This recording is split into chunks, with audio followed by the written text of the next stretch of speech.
All right, guys, welcome to the live well here at Fish North Georgia this Thursday night. So glad you guys could join us. We got a great show in store for you. We got one of the finest young anglers from North Georgia who has got to experience something that very, very few people in their lifetime will ever get to experience, and that is the Bassmaster Classic. Dylan.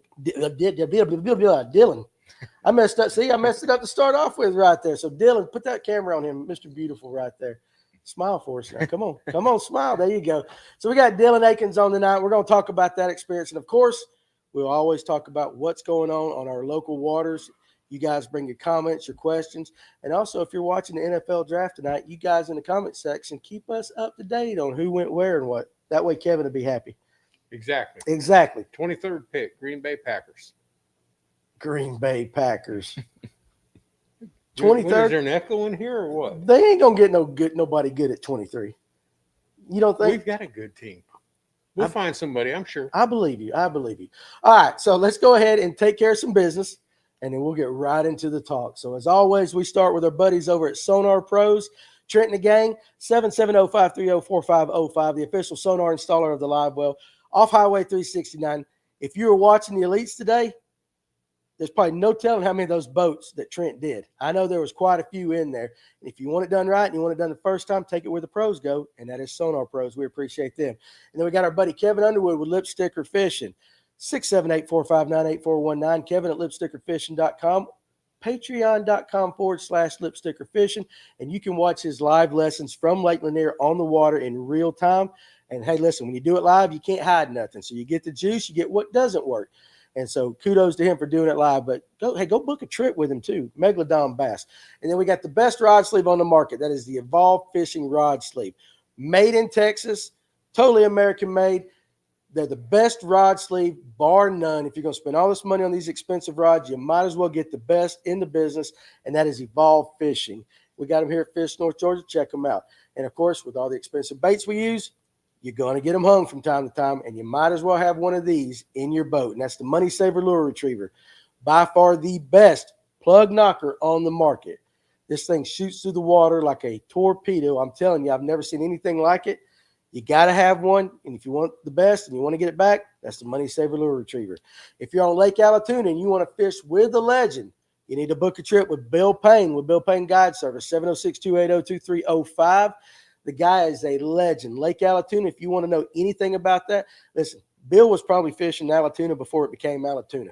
You think so? He's been on that lake a long time. Yeah, probably when it was just the Etowah River. Yeah, he probably was. But I tell you what, he does that. He does seasonal smallmouth trips, and he does electronic trips as well. Get your electronic set up just perfectly. So that's Bill Payne's Guide Service. And then if you watch Tuesday night, we had this fella on right here, Brooks Anderson with Brooks Anderson Fishing. One again, just like Dylan, one of the best young anglers. We got a crop of them here in North Georgia. Brooks does guide trips on Lake Lanier, and I think he said he'll go up to Hartwell occasionally, and he'll do that. But his specialty is spotted bass. Why they're there, where to go find them, how to catch them, the whole behavior thing. And he loves to, cater to the younger, I want to say high school or college, those kids that are just getting started in their fishing endeavors. You also can follow him on Facebook at Brooks Anderson Fishing, but check him out at brooksandersonfishing.com. Book a trip with him today.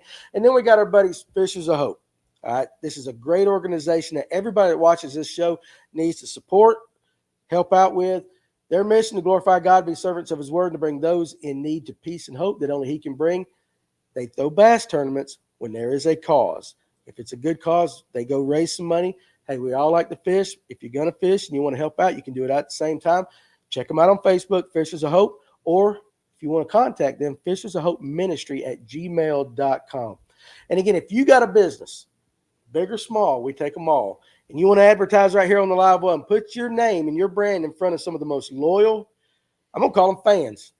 Can we call them fans now? Absolutely. I think we came up with a nickname for them the other day, and I can't remember what it is, so it didn't stick too good. But we're going to have a name for the fans. Was you watching the other night? No. You don't remember either, do you? So If I wasn't watching, I wouldn't remember. Why are you not watching?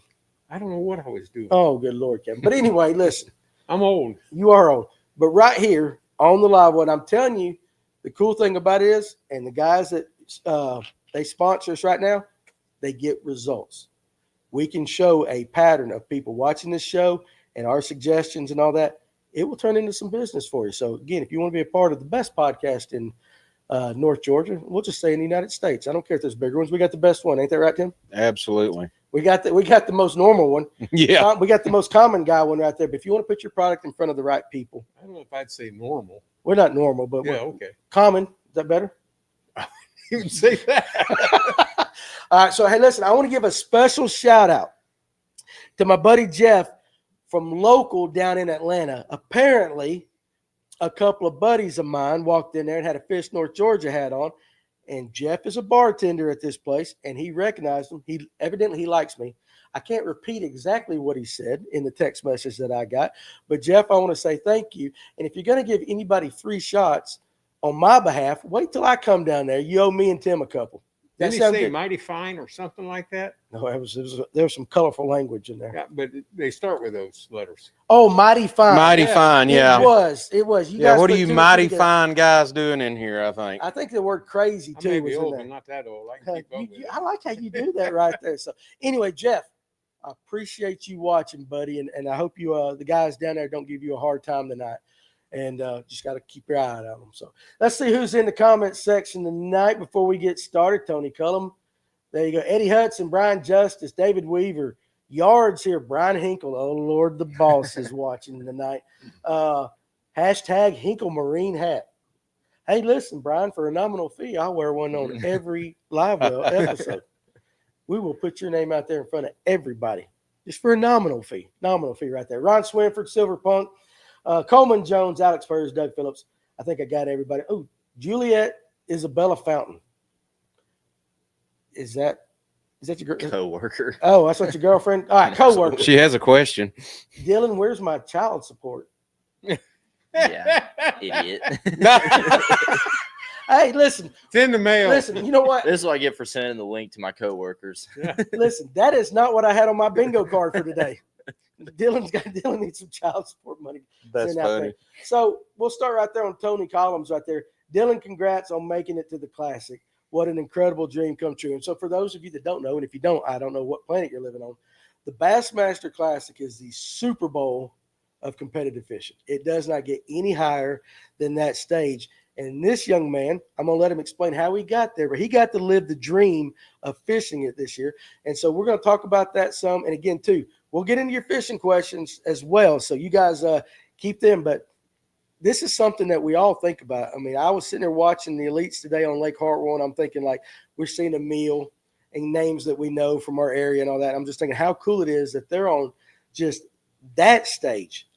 You take what they're doing today and multiply it by 20, and that's the Bassmaster Classic. And this young man right here got to fish that. So real quick, Tony Watkins says the best thing we've ever done is sponsor this fine show. Well, buddy, I tell you what, it's F and Jeff at the local. Okay, there you go. I want to make sure I got it. Kyle Brown and all that. But yeah, hey, listen, Tony Watkins, Fishers of Hope is some of the best people we've had associated with this show. So it goes both ways, dog, right there. But we appreciate you. Now, Dylan, you've been on the show before. You've been on 2 times already, ain't you? Yep. This is your 3rd, so you should be a pro now at how it works. Yeah. I shouldn't have to tell you how to do these things now. So tell everybody that don't know how you qualified first for the Bassmaster Classic. Okay, so first, there's 8 people that make it to the bracket, so 4 teams. And then I won the College Bass Team of the Year, which I went to the bracket for. And then you split up into individuals. And then from there, I won the college bracket that gets you into the Classic. So all this through college. Yep, all through college fishing. So college paid off for you. What is Brian Hinkle? Oh, he did say, dude, I told you to contact me. Yeah, he did tell me that the last time. Brian, I'm old. I'm not as old as the man to my right, but I am old. But I will contact you. That's what I needed, some good Hinkle gear. He's got it. He's got it. Hinkle, He's got listen, it. Hinkle gear and a check, baby, and we'll get you rolling. But I'll contact you, buddy. So when you were on last time, we were talking about that, just winning, the Bassmaster College bracket, all that, and the team, just all of that is amazing, and very few people get to do that. But then you find out, amongst other prizes that you won and things, the Bassmaster Classic's on the end of that. So how did that make you feel when you knew that was going to be in your future? That's probably one of the best parts. Obviously, you get like the truck and the boat and your entry fees paid, but just going there. And then now that I've experienced it, like walking across that stage, it's truly life changing. Just the people you see, like it's a whole different way and experience that you never experience anywhere else with the lights and the music and just driving through a stadium. I mean, it's crazy. So I remember talking to Jordan Lee, and he went between MLF and Bass and all that. And we were talking about the weigh-ins versus the catch and release.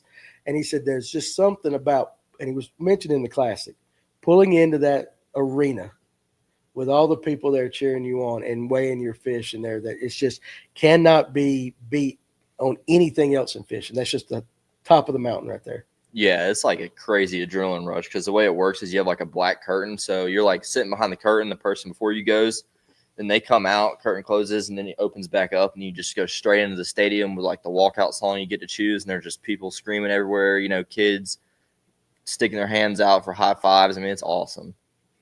Now be honest. Was your heart beating? Was you a little nervous the first time you went out there? It was. Luckily, I had a okay bag the first day, so it made it a lot better going out there. But it was – I'm not really a guy to worry about, like, talking in front of a big crowd. Right. But it was just the whole thing. I think the thing I was most scared about is making the jump out of my boat to get onto the stage. Oh, yeah. There's like a little gap right there. You don't want to bust your ass doing that. Fall on that. Yeah, that would be the worst thing ever to do they that. Don't stop right. Just kind of like falling out of your boat, right? Yeah, it'd be worse. That'd be worse. Danny, the excitement of the whole thing, but when you consider the number of high school anglers and college guys that are still fishing, watching him at the Classic, what that does to their dreams.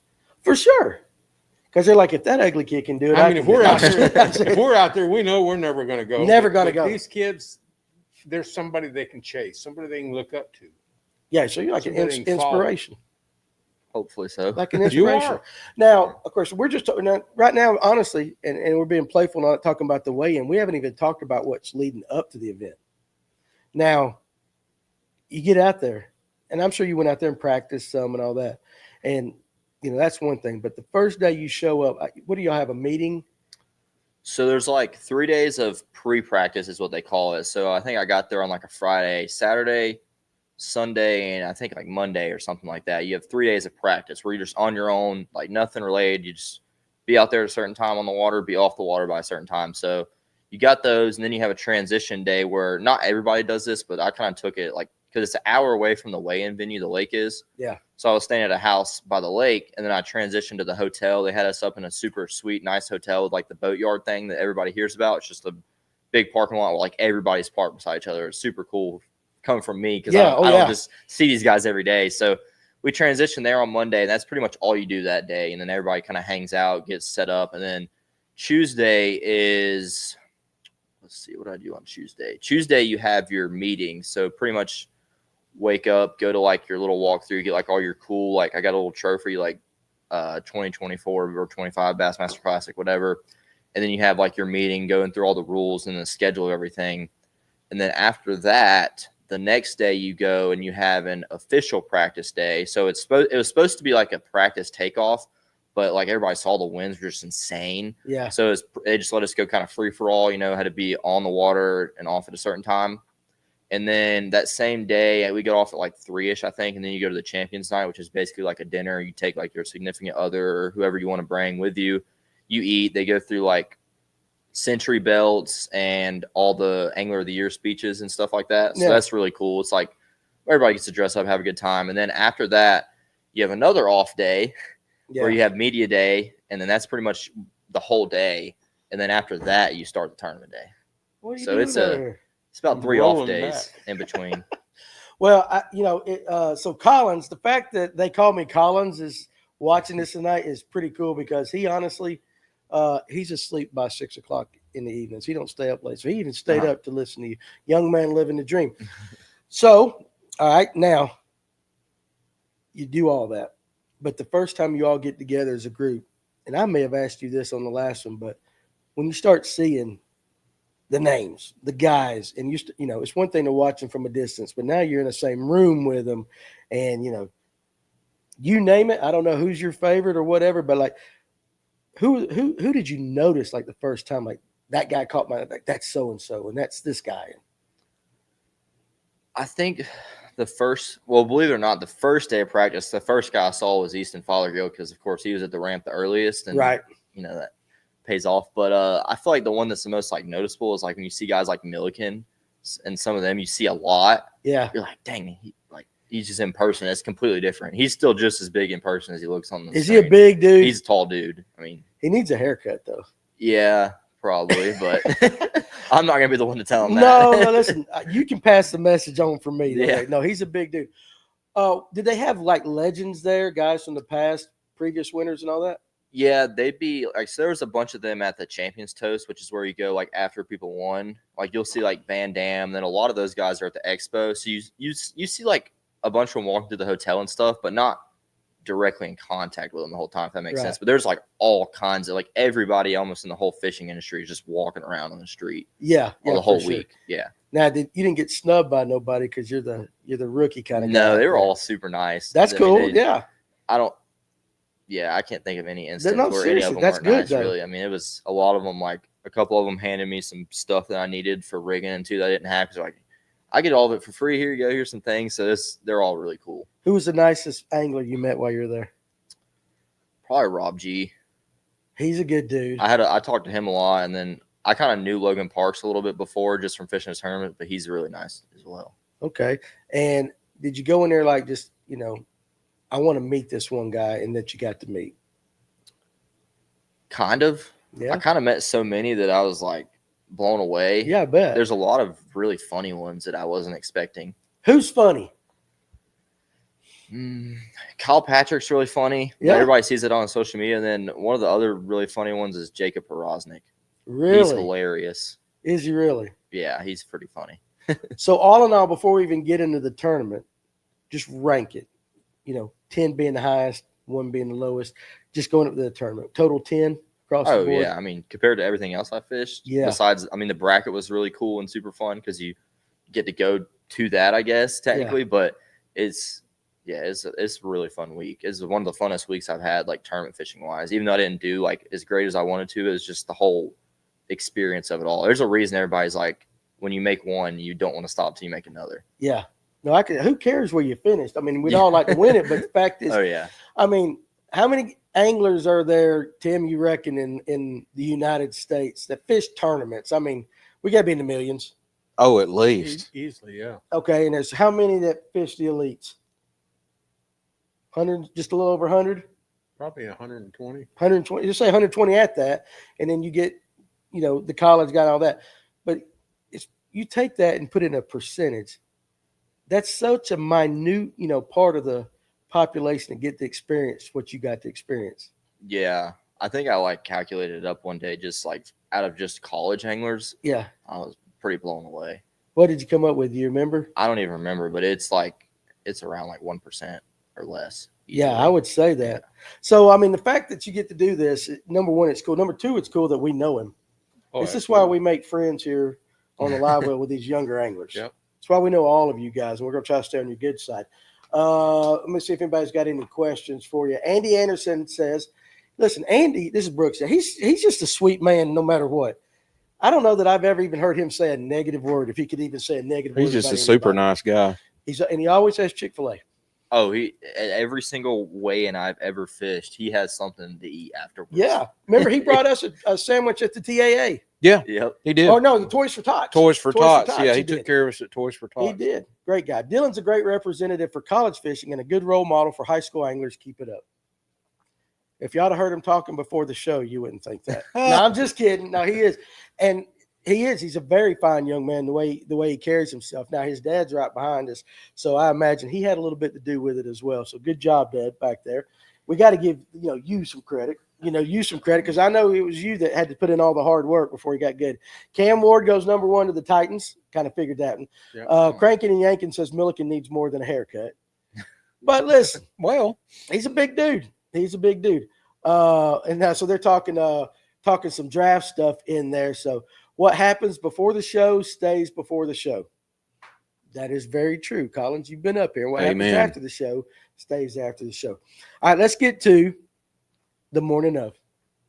Your first blast off, day 1. What boat number were you? 41. I still have the sticker on my boat. I haven't taken it off. I wouldn't either. All right, so 41. You're sitting out there, you're waiting. Just tell me what it felt like in your stomach and in your heart and all that. Were you nervous? I think the whole time I was like, please let me get on my starting hole because I had fished it. The only day of practice that was calm, I found like a really good hole, threw in there, like lost a 7 in the timber, of course. And I was like, there's a bunch of big fish here. And I was like, please just let me get on it, But Yeah. It's pretty – blast off is pretty crazy. What's even crazier was like we were on like a beach, like a swim area almost. Yeah. And it was really shallow. So nobody – that's why you see in all the pictures, nobody's pulled up all the way on the bank.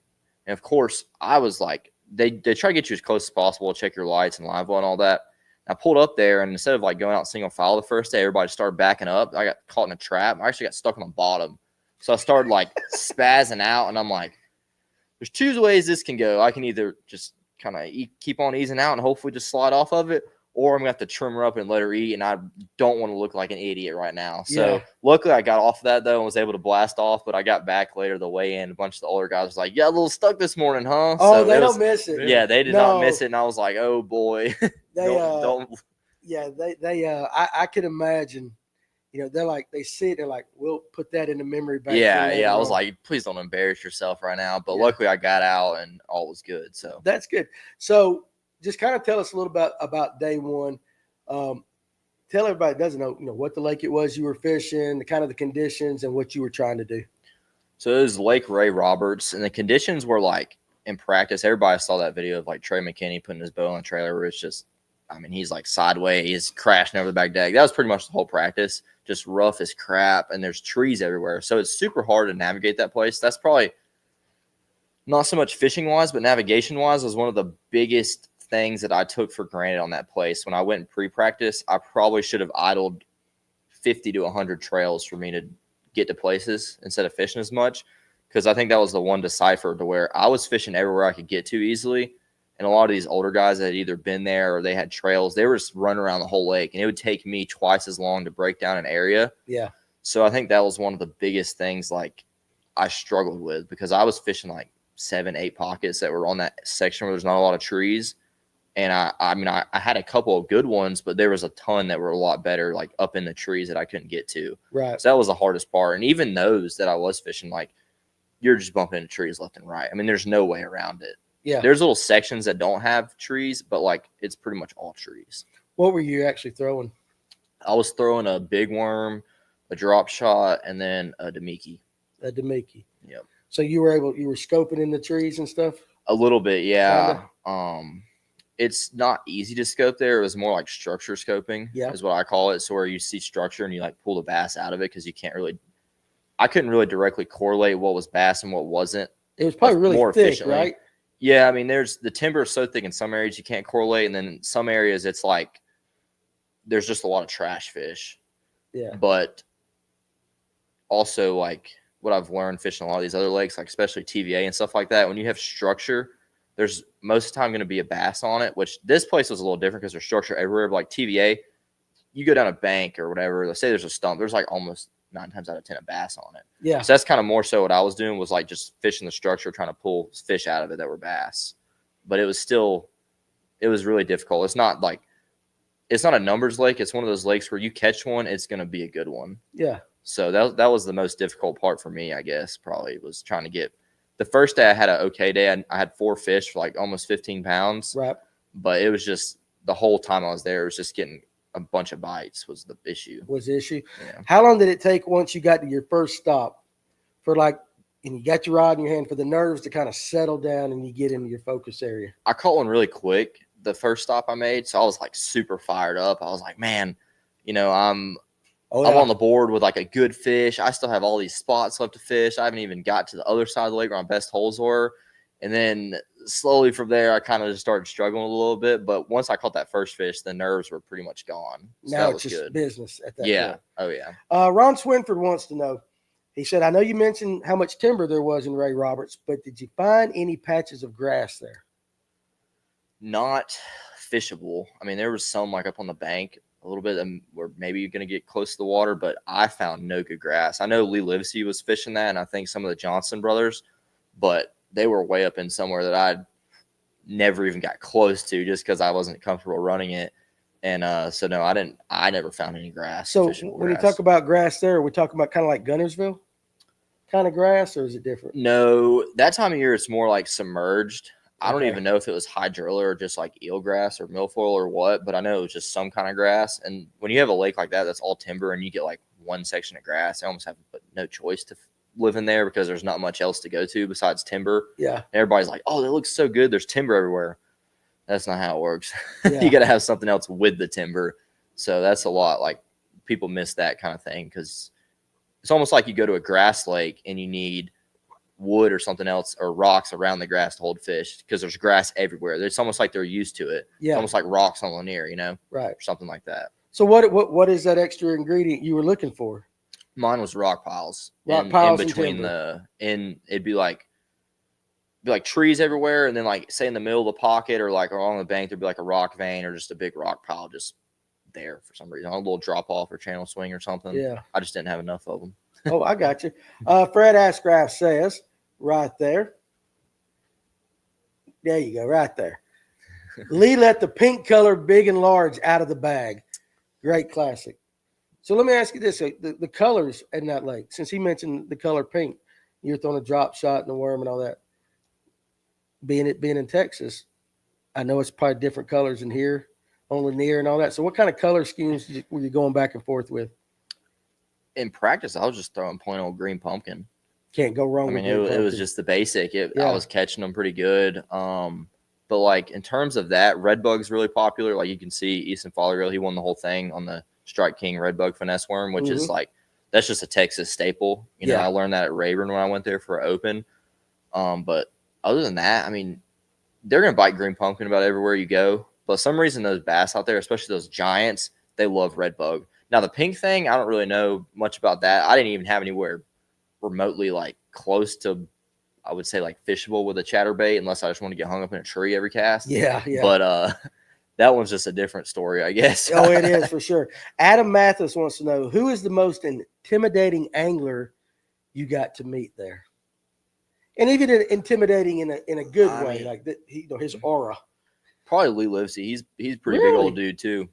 Oh, big. Yeah, I mean he wasn't. I wouldn't say like intimidating, like mean or anything. Like he's a super nice dude, but you're just like, dang, he's a big dude. Yeah. How about just from their? You don't mess around. Just from their reputation, as far as being like you mentioned, Kevin Van Dam, and that, guys like that you might have come across with, of those that have a positive intimidation factor. Like, I just can't believe I'm standing next to X. Yeah, I'm trying to think here. Probably like Rob G and some of them when I first met them, but then as the week went on, they kind of became more like buddies. Yeah. But Matt Airy was like that a little bit at first, but then he started talking to me by the end of the week. A lot of them don't really talk to you with the game, but then kind of throughout the week they open up to you. Yeah. So that was kind of how that went. They weren't really intimidating; they were just kind of there. But as a fisherman, especially me in that like circumstance, I was kind of looking at them like competition because you got to keep your mind that way and not get distracted. That's what before Coach Pam passed, that was one of the one things she told me. She's like, don't be intimidated. You just need to go out there and be yourself. Don't worry about the other ones. That was one of the biggest advice she gave me from when she fished a classic, was just ignore everything else, which obviously not like to that extent, but like, just don't get tensed up and nervous about it, against who you're fishing against. Just be yourself. So, okay. Have you been on the show when Big Al shows up before? Did he show up your last ones when we had the hot woman of the past? Oh, yeah, I think so. Yeah. Okay, well, he just threw out another one. Renee Rousseau from Major League. Do you know her? Yes, I do. She was also in that movie. Gosh, what was it? Which one is she, Tim? She's in Major League Baseball. So Major League Baseball or Major League? Or Major League, wasn't it? Okay, the movie Major League. Yeah, the movie Major League, yeah. Is that his the catcher's girlfriend? They fall back in love together? I think so, yeah. Do you even know the woman we're talking about? I have no idea. Okay, so he can't write. She was in that movie with Pierce Brosnan too, when he was stealing all the paintings. It's over in Europe. Hell, And she I don't was know. the American investigator for the insurance company. Yes, the catcher's girlfriend. Okay, Tim, Renee Rousseau, 1 to 10. What do you give her? 8. 8? That's solid. 8. I'd give her a 10. Solid 8. You give her a 10? I would. And what makes you give her She a 10? was sexy looking. Okay, there you go. I'm gonna give it to You you. watch that movie. I'll get the name of it and send it to you. Text you. She was in Lethal Weapon. Tony Collins says. So Yeah, did she Christopher was. Brown. She was also with The Pierce Thomas Brosnan. Crown Affair. That's Yes. the movie you're talking about. That's the movie. See, we have the absolute best viewers Thank whatsoever you. because I promise you, I don't know anything and they know everything. Okay. So do you know who we're talking about now? Nope. The only girl I know is Alyssa Gibson. Smart answer. 1 to 10. 10. There you go, Yeah. baby. That's a She's the smart young ultimate- man the right there, ultimate fishing folks. girlfriend, if Smart you young could dream man. of one. Promise Oh, you. really? What makes her the ultimate fishing girlfriend? She lets me go fishing, doesn't get mad. Yeah, she'll grow out of that though. Maybe not. Yeah, She's young listen, enough. we're still puppy love right now. Puppy love right now. That's cool though. Oh, yeah. And a smart answer. You're wise beyond your years. Oh, yeah. But just kind of hold up your fingers 1 to 10 on Renee Russo. She ain't got to see it. I don't know who Renee Russo is. I'm just messing with you. I'm trying to get you in trouble. So you guys in the comment section can she was in 10 Cup. Yeah. As well. Yeah. Listen, I'm like you. I think Amanda Pruitt is just absolutely that is my 10 in this world. But Go back down a minute. no, seriously. No, she's a pretty woman. 8 solid, 10, I think she's stretched. But there you go. What are you looking at? He's old and she's got a pulse. She's a 10 by default. Yeah, he's like, yeah. No, listen. Let me tell you something. Kevin is a man of standards and class and wisdom. Can I say anything else about you? Make you feel good? Good looking. Good looking. I mean, guys, look, he looks like he's 50 and he's 102. And so, I mean, he's got it going on. 74, 72? 72 and a half. 72 and a half right there. So anyway, Renee Russo, good choice there, we would say. Kids change it, Brian Hinkle says.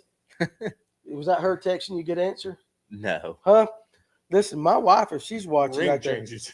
Yeah, what? A ring changes. A ring changes that? No, so don't let these guys talk you out of that stuff. You need to Oh, put a I'm ring not on it. worried about And I've already told him I am internet ordained with the state of Georgia. And if he wants to have his marriage right here on the Fish North Georgia podcast, he's got an open invitation. Absolutely. Now, I We don't can know even if- broadcast right down here. live. Huh? We'll do it right now. Get her up here. Huh? Ain't got no ring unless you want to use He's a ring. more I'll get listen. I'll more get you to intimidated borrow about mine. bringing her down than he was. We'll Look make at- you. look at Hinkle We'll says, make "Do you a it." ring. We got stuff to make She'd say spinner bait, so we can make absolutely you a not. ring. God, good answer, Dylan. There you go. Hey, listen. Hey, oh, Hinkle said he'd pay for it. Whoa. I'll hold him to that, but not here. What? You got something against getting married on the podcast? No. Okay, let I me mean, ask if you want to something. live stream at my wedding, you're more than welcome. Well, no, but listen. You can go do the traditional stuff, and it'll be nice. But in a year, ain't nobody gonna remember it. You get married right here on the Fish North Georgia podcast, and there's nobody gonna forget that We'll be Oh, talking Lord. about it for years. for years, and it'll be on YouTube forever. I might not be alive too. Well, let's talk to her. If we can talk her into. Well, how about you, Dad? Can we do it here? Yeah, He's like, He said he don't care. You're saving me money. we will. Listen, I'll do it for free. 12-pack of beer. We'll marry you right now on the spot. That's all we need, right? So anyway, all right. So good, but anyway, but good answer. That's a smart answer. You can tell us after the show. We'll show you a picture of her. That's what we do. Okay. So anyway, all right. Brian is he's just going to town on you Oh, right yeah. there. Fake it. Just fake it. We'll do it, dog. So listen now. You going into day one, you're heading back, 4 fish. What'd you have? 15 pounds? About 15 pounds. About yeah. 15 pounds. How are you feeling going into your first Bassmaster Classic weigh-in? I was nervous, but I was super excited. Oh, yeah. I was like, I'm ready for this. Yeah? Yeah, I mean, I wasn't really I'm not really a big nervous guy. It's probably got to be like, I don't even know. It's got to be a lot of people, I guess, for me to get nervous. Like I've just always been like that. Like if I'm gonna do a speech or something, I get more nervous when it's for a grade than I'm gonna go say a speech at a weigh-in or anything else like that. 100%. Oh yeah, easily. I can look in that camera and all that and talk. I can go, oh yeah, there we go. We're just gonna put you on the spot right there. She's a little older right there. Yeah, Yeah. Mm. Yeah. 110. 5. 5. Listen, damn, tough crowd. He's too young. He is too young. Do it right in front of the bait wall, Fred Ashcraft says like that. People can throw Zoom lizards at the happy couple. Zoom lizards. We can, it's got to be Strike This is King. getting better It's by gotta the be minute. Strike King. That's right, King. And listen, that goes for any of you fine folks out there. If you find the woman of your dreams And I'm talking the woman of your dreams, not somebody you're going to marry for a month or two and then get it annulled or anything like that. But if you find the woman of your dreams and you want to do it right here, we've got an open invitation to do a wedding right here on the podcast. We will do it for free, other than a 12-pack of beer. All right, let's see. Kevin, we should fish an old guys tournament, almost 150 years between us. That must a lot of experience, Doc. Give me about 6 months and I'm game. Yep. We thought it was last Thursday. It's this Thursday. Kevin's going to have a little procedure, so he's going to be missing in action for a while. Got to get him all revved back up and everything, and we'll get him back on here. So, Hinkle Marine, hashtag Hinkle Marine Wedding. That is one of your sponsors right there, dude. This is a business decision. Sponsor the weddings too, right? Yeah, that's what I'm saying. That's good. But the thing is, the only reason everyone has to wear a Hinkle logo. Oh, Lord. Dude, I'm a cheap date. I'll do that. We can do that. Yeah, we're down with that. Well, I got no problem wearing Hinkle all over me. That has a nice ring to it, don't it? I got Hinkle all over me. You got hinkled. Danny got hinkled on TV. Wu-Tang Fan 864. And we'll get back to the classic stuff, but this is a good question. Dylan, what is your fishing background and how did you get into bass fishing? If you had one, who was your mentor? I got two. I got my dad and my grandpa. They both were the ones that took me fishing mainly as a kid, like young kid. I think a lot of where it originated is probably my grandparents' lake house. We would always go up there and stay, and it started off like bluegill and crappie. We had like one little stump over there beside the dock. We'd always catch, good amount of crappie on it. And then from there, I just kind of graduated into bass fishing, I guess. I'd slowly start going more. They'd let me take the troll motor around the pocket. Yeah. And then from there, my brother started high school fishing, like I guess a year probably before I was able to go into it. And I was just so jealous on Saturday mornings. I wanted to go so bad because I was still in, I guess, like 7th, 8th grade. And I had always loved it. Like when I would go fishing, I never want to come back or anything. And then whenever I discovered the competitive aspect of it, it kind of just made me go crazy. Oh, yeah. So that's pretty much how it started. And then from there, I just started fishing high school and college, and now we're here. Went to Emmanuel College and all that. Joshua Gove's got a good question. Dylan, tell me about the new Strike King glide bait that's in the works. Can you drop some juice on that? I don't think so. Unless he's talking about this guy. That's already out. What is that guy? This is the final copy. It's like the final copy. It's a swim bait, big swim bait for big bass. Also, guys, if you don't know that the question of the night tonight, you're going to get this little 3-piece Strike King pack that he brought. So you get a final copy, an invader, which looks like a what is that? What kind of bait is that? It's a riser small style. wake bait. Wake bait, okay. And then some pinger minnows. There you go. So you get your pinger minnows and all that. Oh yeah. But that'll be for Kevin's question here in about 20 minutes. So make sure you stay tuned for that. And guys, listen, if you got questions for him like that, keep them coming. We're going to continue with the Bassmaster Classic talk. But if you got any question concerning fishing, we will, of course, stop that and answer your questions because at the end of the day, this is all about you guys catching more fish. And even, he said, I thought they teamed up with Tater Hog. Tater Hog. Where is that at? That's right here. So Joshua, he says that right here at the bottom comment right there. Sometimes I read them before he gets them pulled up. So he's under the impression that Strike King and Tater Hog are getting together and putting out and they could be. They could be. You just haven't been aware of it. Yeah, I'm the herring guys. They might send them to the Texas people. Well, that's true. So with that, since you said that, let me ask that because Strike King is one of your sponsors. Is that how they set you up kind of with things like that? Like, do you get to test out baits before?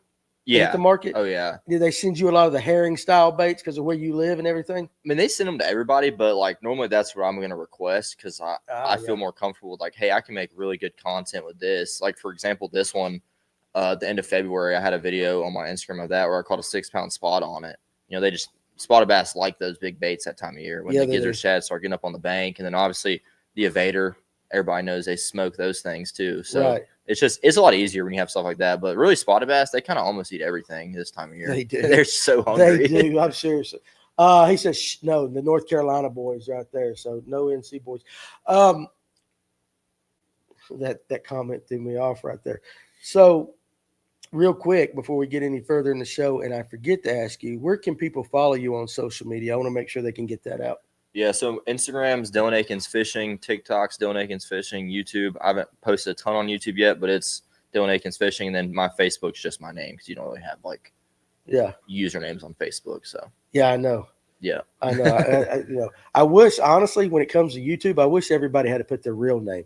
Because I bet you if everybody had to put their real name, a lot of these ugly comments would go away. Some of their comments wouldn't be what they are, A would they? lot of these ugly comments will go For away. sure. It's very easy to type in something when your name is user number 212-189-65. But if you had to put Tim McGuire on there, you'd think twice before making a comment, wouldn't you? I would Yeah, not you be a don't hardly keyboard get warrior down with here. my real name. Your podcast. You know ever. what? You know what? I don't get a lot of ugly comments, and I don't get a lot of hater comments, but there are two people, sometimes three, that give me a thumbs down every single time. I could have the good Lord Jesus on this show, and I'd get a thumbs down. And I think it's the same couple of guys, but I got three. Why do you think that is? Huh? Why do you think that is? Because I'm fat. What? I don't know. You're not fat. I'm chunky. You're pleasantly plump. Yes, I am. Just some people just, they're going to do it no matter what. But I think if they had to do it, or if you could tell who liked and who put the thumb down by their name, Facebook does that. If you put a frowny face on it, it'll tell you who's kind of frowning on the thing. They don't do that on YouTube. That's the thing too. So just kind of, you just ignore them and all that. If you were here's Brad Silvers. Next question, right there at the top. If you were on a largemouth heavy lake, where would you start looking for post-spawn fish?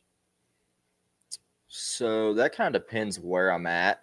Obviously, so TVA, obviously ledges. They go straight to them most time. I mean, there's a handful of fish that'll stay shallow on like buzzbaits and frogs like that all year round after post spawn up until like it gets colder. But I guess I don't know where he's from. Maybe like Lanier. Yeah, Lanier's super different because it's almost like obviously the herring spawn is what I see coming directly after. All those fish want to go to it easily, fuel back up, but it also mixes with pre-spawners. So you kind of have that like herring spawn, and then they transition to piles, mainly for like herring lakes, and then obviously like ledges. Anywhere you get a ledge, a fish is going to love that post spawn because they can sit there and rest on the ledge part, and then they have all that free food that's going by. Most times if you got a ledge, you got a channel. So yes, the channel is almost like just a feeding tube, it's coming straight down through there the whole time. So that's what I would look for, depending on where I'm at. But obviously that's different everywhere you go. Like a grass lake, it may be completely different. It may be like a grass point or something like that. But I would normally, what I do when I go to these other places, which I don't have a ton of tournaments breaking down post spawn, but I would go first to see if they're spawning, and then just start working my way out.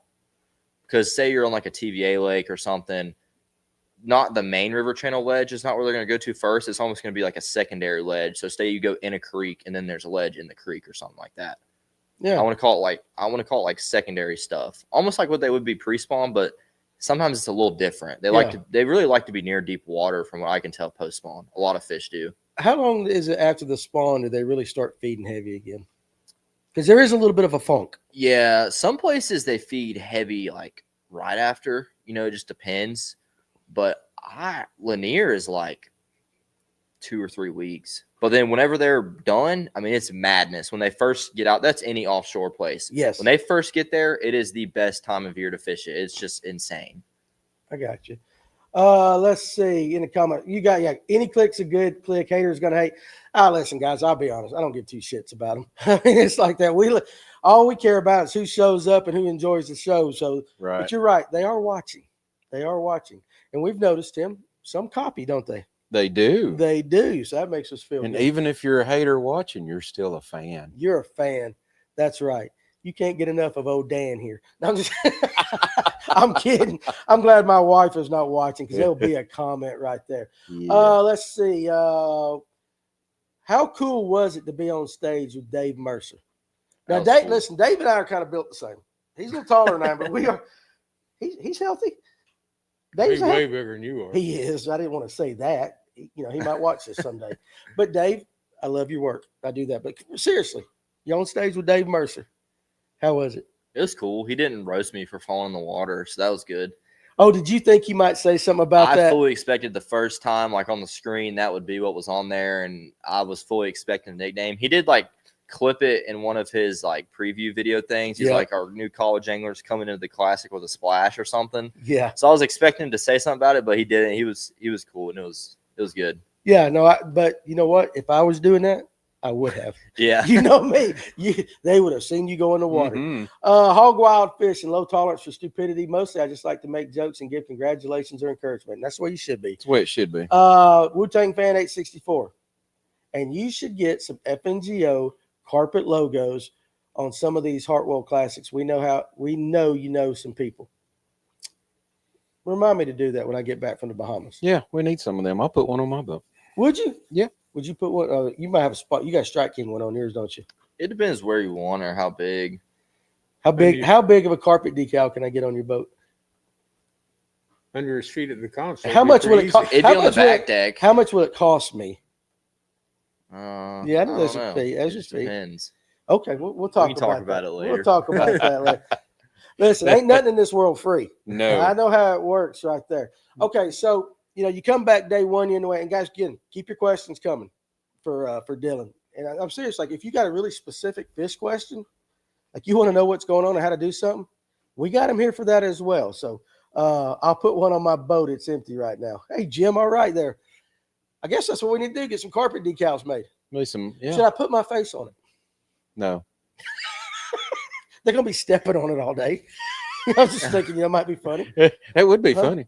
He's right. No. No? Okay. All right, fine. The nose Fine. have it. It's The moved nose have it. forward. Oh, I forgot to bring this meeting of You did. the Semi-Amateur Anglers Association, the SAAA.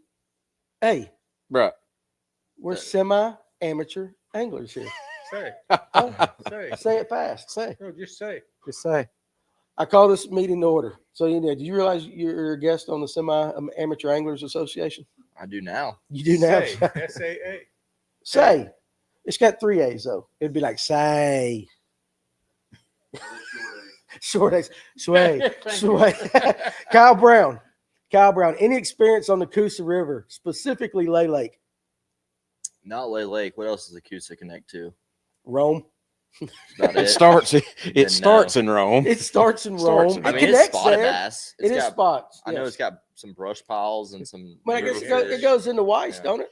Yeah, Henry. it starts in Rome, goes to Weiss, and then it starts trickling down like Lele, keeps on trucking through Gadsden and all that. So let's take that question right there and kind of twist it into this a little bit, like river style lakes, those kind of things. Kind of some experience on that, because I imagine the Coosa would probably set up like a lot of those. Yeah, every river is different. Like I just went to one river that was extremely dirty mud, and then I'm assuming the Coosa's probably or Lay Lake's probably pretty clear spotted bass. But the one thing I learned, like this was hard for me to learn from the beginning, was these fish are gonna relate to current no matter what it is. Kentucky Lake, TVA, anything that has to do with the river, they're gonna relate to current unless you get into a backwater, then it changes a little bit. Right. And that was one of the biggest things I needed to learn was to how they relate to current, especially like just casting wise, all of it. You gotta make it like it's got to go with the flow. That makes sense. Yeah. If it ain't going with the flow, I mean, you'll get bites, but it's completely different. And the place I learned it the most was Kentucky Lake, trying to catch those smallmouth.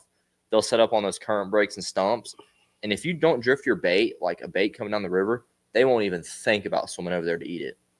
Interesting. At all. So we had a Warren Barnes on here, and he was talking about something he learned with spotted bass in a river system is that oftentimes we think everything's on the bank, but they'll go actually out in the middle and set up kind of like trout. I guess they're talking about on current breaks and stuff like behind boulders and stuff like trout. You almost have to fish them kind of like trout. It's crazy looking because they don't like everyone's like current. They don't always want to be in the current. They want to be beside it, but they don't want to sit. They don't want to be constantly swimming. If that For makes sure, sense. yeah. So like you'll see that, like say I was fishing Kentucky Lake, you go behind a little point or a stump or something, and you don't even always see the fish. You just throw over there, your bait comes over, and all of a sudden you're like, where are these fish coming from? I mean, they're sitting right up against it, getting out of that current, just letting all that bait and stuff flow over their head. I mean, it's a really easy thing for them to feed. So, because it's just the way they set up. But it's once you learn it and figure something out like that, you can catch a ton of fish if you find the right areas. Tim, I know you brushy branch and all that, but do you get out in the Coosa any? Yeah.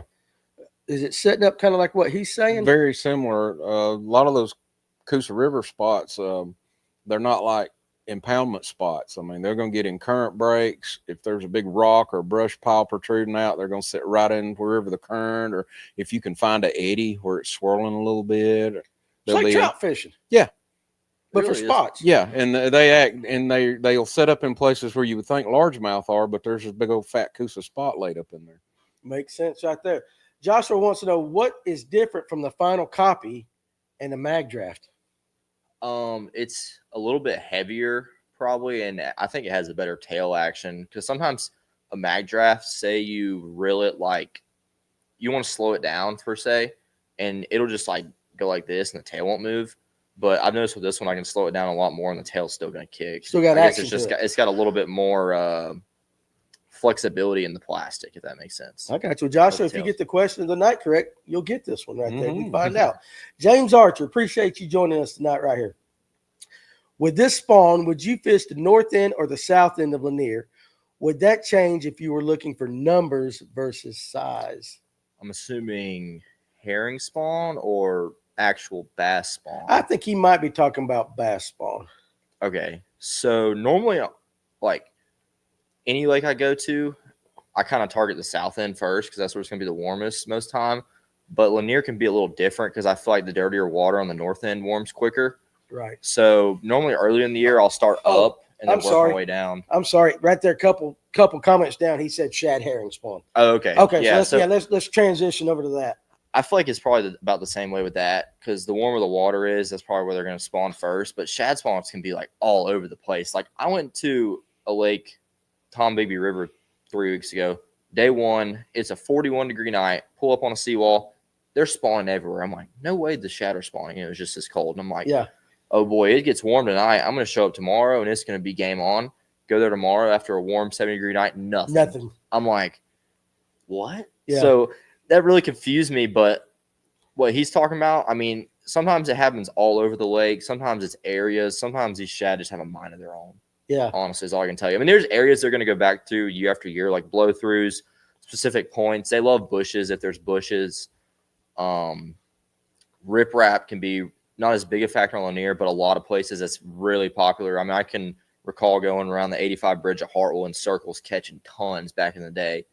But just anything like that, they need like somewhat of a hard surface a lot of times too. They do, but is there any one particular area where herring might spawn that will produce bigger size, or is it just you got to weed through the small ones to get to the big ones? No matter where you're I mean, obviously, like the south end of the lake probably has bigger fish. Yeah, north end for numbers.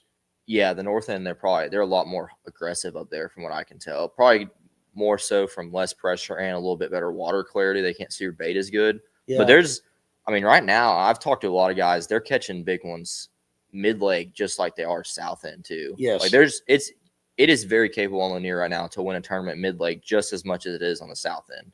Yeah. Very easily. For sure. Sure, that makes sense. If you were going to Gunnersville next Saturday, which apparently Yard might be, what area are you fishing? What area? Oh boy. You got any experience on Gunnersville? Yeah, a little bit. Not much at the end of April, but I'm probably I do have a little bit of experience. So Gunnersville, the spawn's forever kind of a little bit just because there's so many fish in that lake. The frog bite normally gets pretty hot around this time of year because you're going to have fish garden fry and post spawn hanging out. Mm-hmm. Then there's also like if there's a group transition to a ledge, it would be game on pretty hardcore if they transition out there. It can be a little funky early in the year because there's not a ton, but if you find the right one, it can be crazy. What would you target? I would be like targeting secondary stuff with a big worm. Big worm? Secondary points or grass points. That's where you're going to catch a lot of big post spawners probably. Okay, and evidently Saturday, Brad Silvers is going to Nickajack. Where would you start if you were fishing Nickajack Saturday? I like how they throw that in there. If you were going this Saturday. You just happened to be going there. If you just happened to be going there this Saturday, where would you start? Main Lake really Nickajack but I'm assuming there's a herring spawn, and I'm assuming it's like all the other TVAs where there's not much structure, so probably riprap, or I would drive around. This is what I like to do is drive around the lake and look for either like you smell the shad spawn or you see a bunch of herons on the bank feeding on it or something like that. Some kind of hint to get me started, which obviously because I haven't been there before, but this time of year there's going to be a shad spawn somewhere most likely. Oh, yeah, for sure.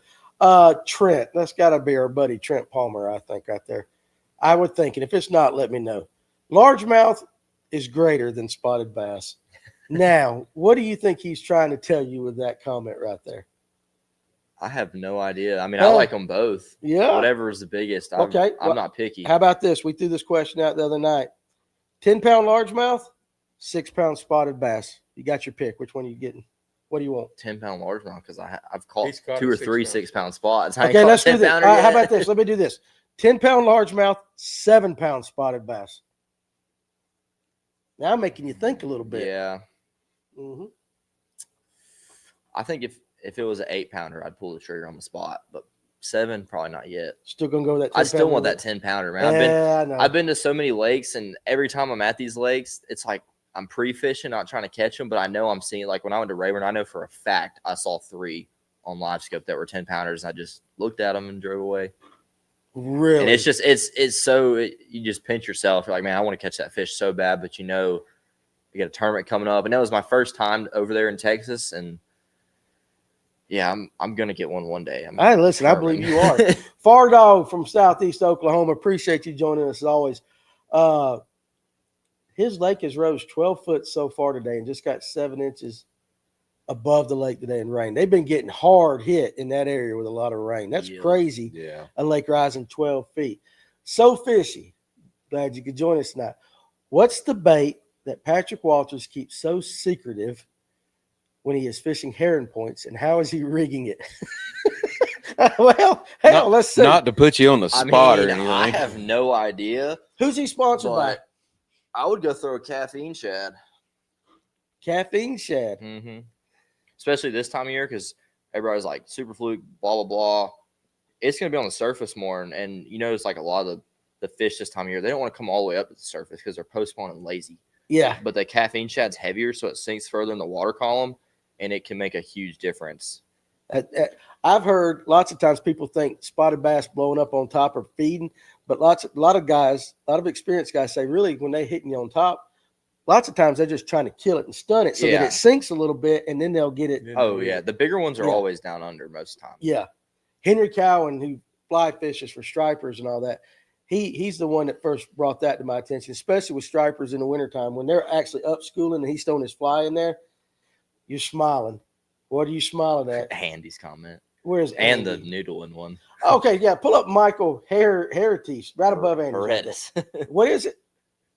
Heretz? Paredes, yeah. Oh, you know him? Yeah. Dylan, you ever try competition noodling? But let me say this for he answers. If you have a spot that we can go noodling and film it, I'm game, dude. That's something I want to do. Have you ever done it? I have as a kid. I used to love doing it. Put them out at night, and then you get the little spotlight and you just shine. Look for the one sticking up. No. I'm talking about noodling, where you stick your hand in a hole underwater noodling. Now, is that what he's talking about? I don't know which one he's talking about. I haven't done the one where you stick your hand under the water, but I know a guy this summer that I might could do it at. Dude, let's do that. I might could get you in on that too. No, we really want to do an episode of the Real American Road Trip where we do that for the episode and all that. But if we can't do that, you see, we got cameras. We can go film it. Oh yeah, well, I think I know a place that's really close. As long as it ain't a turtle or something like that. But I want to. No, I mean I've heard they still bite. Huh? They still bite. Like turtle? The catfish still bites you. Oh yeah, they're supposed to bite you. Yeah, you're supposed to let them bite you and get them. Yeah, I don't think it feels good. Well, I mean, I've had worse things hit me in my life, but I think I can handle a catfish bite. My luck would be I'd get the one that actually weighed about 100 pounds and drag my fat butt underwater. Well, I'll never see you again. You got to like hold your breath and go down there. So they're all not just shallow enough where you're out of the water. That's the part that would get me. Yeah, and given my girth up here, I'll dress like Hannah Barron when I do it.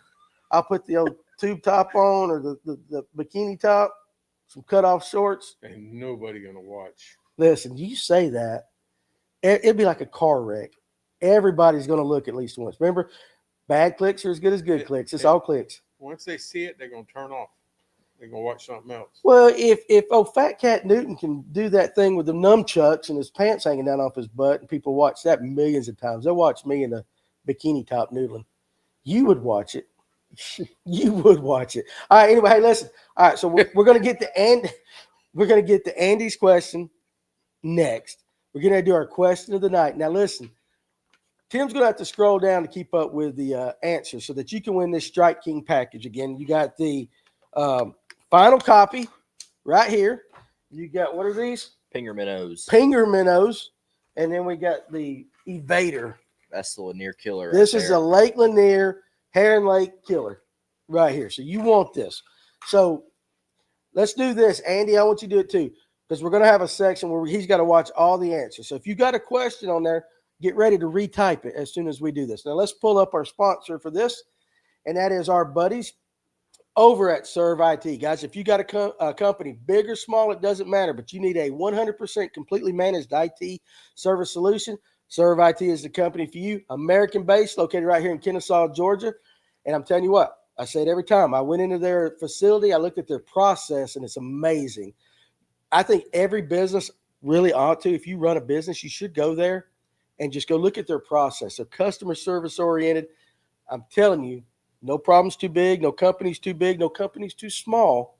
If you want it done right, Serve IT is a company for you. And if you're looking for a career change, you don't necessarily have to be educated in the IT field. If you've got the right attitude, good customer service skills, if you're a problem solver, and if you're like half of us rednecks out here that like to talk and you can talk to people, honestly, go to serveit.com, go to the career section, fill it out, tell them you heard about it on Fish North Georgia, and they will give you at least a phone call to see if what you have is right for them. So we appreciate Serve IT for their support on this. Now, this question has one answer. One answer. So you guys can't mess this up by giving half the answers in the comments tonight. That's right. Okay, so I'm not allowed to give you any hints. I've already been told I'm on double secret probation. All right. Because Yep. of the great gifts that Dylan brought tonight, I've got an easy question for you. Yeah. What significance does the number 2632 have? I'll read it again. What significance does the number 2632 have? I can't say nothing. I can't say nothing. Well, 2632. You're dying, though. You know it's killing me. I got a couple of good ones that I could do. That's pounds of bass you're going to weigh in your next tournament, man. Shit, I ain't caught 2632 in my life. I tell you what, so yeah, go ahead and scroll on down and see what they start throwing up. We're going to talk a little bit about the Classic, and then once we're done with the question of the night, we will talk about that. And we'll get back on your guys' questions. And Ron Swinford, thank you. I am watching the picks in the comment section, so your hard work is not going unnoticed right there. So, and guys, all these questions that we're seeing, you're going to type them again after this. It is not tax allocation. Half a mile in feet. Good answer, no. Tax law, no. GST exemption, no. Spiritual harmony, no. You one of them guys watch some channels that one if you see. You watch what you do. I wasn't gonna give the answer. Yeah, I know, but you Okay. like to give signals and everything else. Symbolizes the importance of finding spiritual harmony. You guys didn't do nothing but Google that number. I'm telling you. Huh? What? Well, you knew they were going to Google it. Got an answer. Looky there. What about that one? Jeffrey Johnson. It is the number of consecutive games that Cal Ripken Jr. played for the Baltimore Orioles. That's the only team he ever played for. He took himself out in the 26-33rd game in the fifth inning. Took himself out. Yeah. Otherwise, he never missed an inning. There you go. So see, there you go. So that right there, Jeffrey Johnson, you win the Strike King package for the night. Look at, I love the answers. Bad luck. It's an even composite number.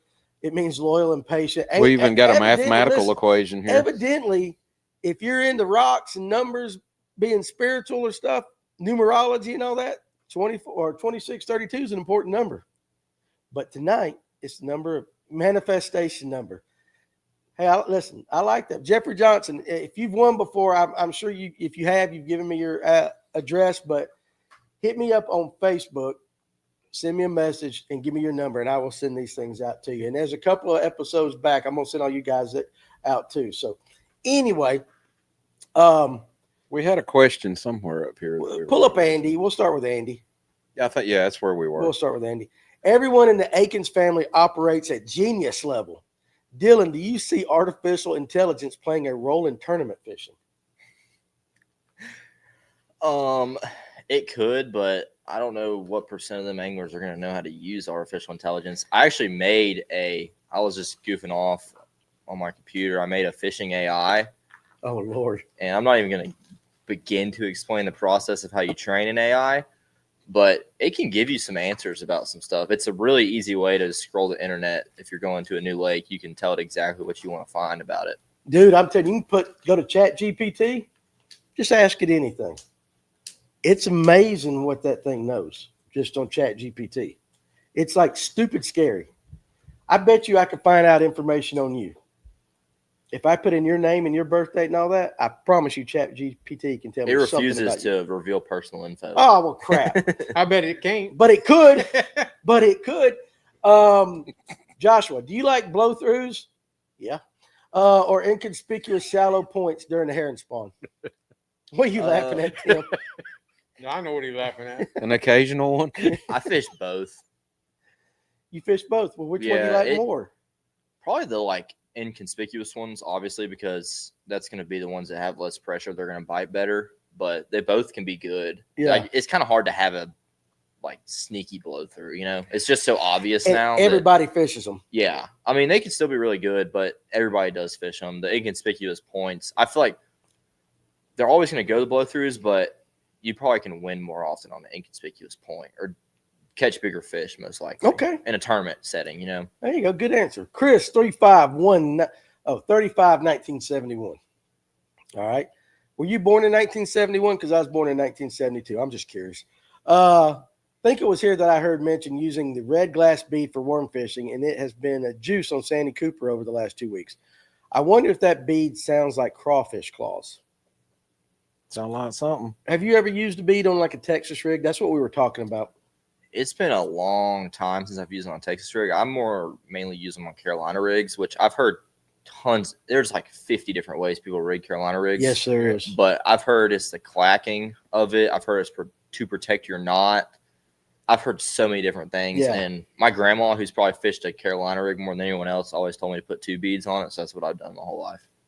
I've heard of people putting it on there to protect the knot. Yeah. But I have heard that and I know Georgia Blade does this. They put the rattles on their jigs and stuff. I don't know if that equates to the claws of a crawfish, clacking or anything. But sometimes, even if it's not that, just that pop, at least the fish can feel that on their lateral line. I'm Yeah. sure, and it's just something that maybe just draws it. Even grabbing it once they get it in their mouth and that little rattle goes off, they want to hold on to it more. You think? I mean, I'm being very serious. You think so? Just because of the noise? I think there's a lot of things for the rattles. Like you said, protect the knot. It's a noise, an attraction. Yeah. Yeah, there's a lot of things. For it. We were talking about that. The glass or plastic? Which one would you like better? I use glass. You use And glass. Didn't we talk about this when you were on last Thursday? We did, and Dave is the one that doesn't like Yes, glass because that's he right. thinks it probably does break on the inside and get to a point where it can fray your line or cut it. To me, it just makes a better noise if you listen to the beats. Glass bead does Better make more tink. noise. Better ting. Yeah, better a little tink. Tick. Colin, spots do fight harder. Yep. Pull up Far Dog right there. His son won the JUCO National Bassmaster. Him and his partner Okay. won it last year. Shaden is sitting second in Oklahoma Bass Nation College Championship going in tomorrow on Lake Eufaula, Oklahoma. 18 pounds is leading. He has 18.02. Winner goes to the Bass College Championship, which you've been a part of right there. So hey, we're rooting for him. Tell him good luck. Yeah, we're rooting Oh, for yeah. him. That would be cool. David Weaver's, they're talking again right there. Go ahead and scroll down for a little bit. They're talking about catching the 10-pound largemouth over that. Chris, right there at the top, 35, 1971. Fishing a fluke, what's the best way to do it? Tie straight to the hook or put a swivel and then a leader line to the fluke? I know guys that do both. I've done both. And why do you do the swivel? I think most time people do the swivel is for 2 reasons. One's to prevent line twist if you're a guy that just really hates changing your line. Yeah. And then another reason is to make it sink. But like I was saying with that caffeine chat earlier, you don't have to do – obviously you're going to get some line twist with any bait like that, working it that way. But if you throw the caffeine chat, it's going to get down a lot quicker. And eliminates that need. Yeah, eliminates that need. Sometimes I've noticed with live scope too, sometimes the fish attract away from the swivel, but then sometimes they like it.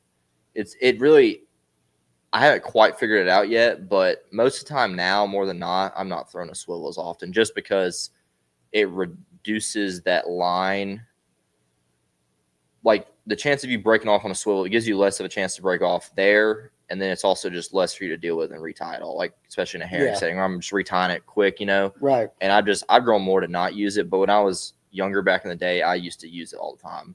I feel like now if I want to use something, I guess kind of like the main two setups I'll have is a spinning rod with a nose hook and then a regular one with just the straight shank, normally rigged. Which do you like better, the nose hook or which I honestly think you get more action out of a fluke style bait, nose hooked, but you're also using a smaller hook. Yeah, I like it sometimes, especially later in the summer when it gets like really clear and they get finicky, but I really just love having it on a straight shank where I can just crack on them. Oh, yeah. Oh, no, listen, there's no doubt about that. Throwing it on braid? No, fluoro, all of it. All of it? Yeah. Bait caster or spinning I've done it with a spinning rod, like braid.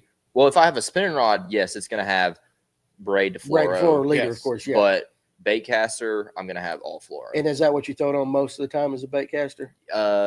Majority, yes. Majority of the time? There's so many guys that do it different ways. I know. It's just, there's a ton of different ways. It's really just whatever you're comfortable with. Exactly. If you get around feeding fish, they're going to eat it most of the time. If they want it, they're going to eat it. There's a few circumstances that's like the way you're working it, but a lot of times it's feeding. Okay.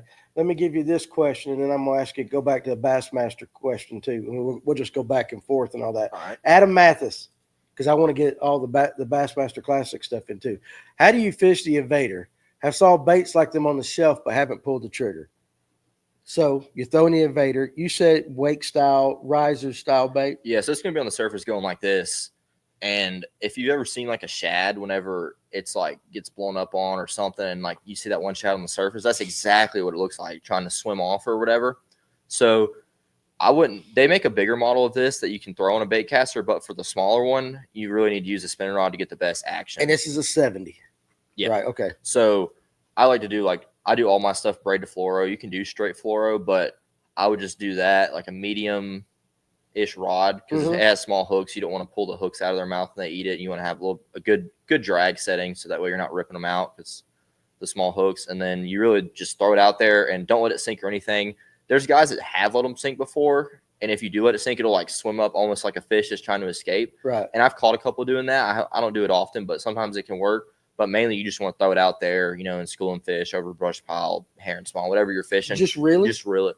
It's plain and simple. Just reel it. Does speed matter? Is it better fast? Not crazy fast, but you want to reel it enough to where it's on the surface and it's moving. But obviously that varies day to day. Like if you see they're just going crazy, sometimes I'll burn every bait I throw. I'll burn it to make them react in different things. But you don't want to burn it. If you reel it to a certain speed, it's just going to crash out and, wipe out kind of thing. But you just got to kind of feel around with it, get that perfect kind of wobbled where they like it. Okay. That's every bait you throw pretty much. All right. While you're finding the next question, Tim, as you scrolling down, I'm going to ask you this. Going into day 2 of the Classic this year. All right. So you got your 4 fish, 15 pounds. Where did you end up as far as in the field that day? Roughly. After the first day, I was in the 20s. So I was right on the edge. I want to say 20 or 25 made it. So you had a good first day. Yeah. Good first day. What was your confidence level like going into the second day? It was okay. I knew where some fish were that I needed to get some time, and it was really windy the first day, so the second day was going to be a little bit calmer. So I was really fired up about that, and I was just kind of anxious just to get back out there and run through some more areas because they didn't have. I want to say the first day there wasn't a ton of sunlight. I needed sunlight to get them set up on those rock piles, and the second day was setting up perfect for that to happen. So I was pretty fired up. Okay. And how did you end up doing on the second day? Terrible. Okay. What did you have the second day? Nothing. I swung for the fences. Yeah.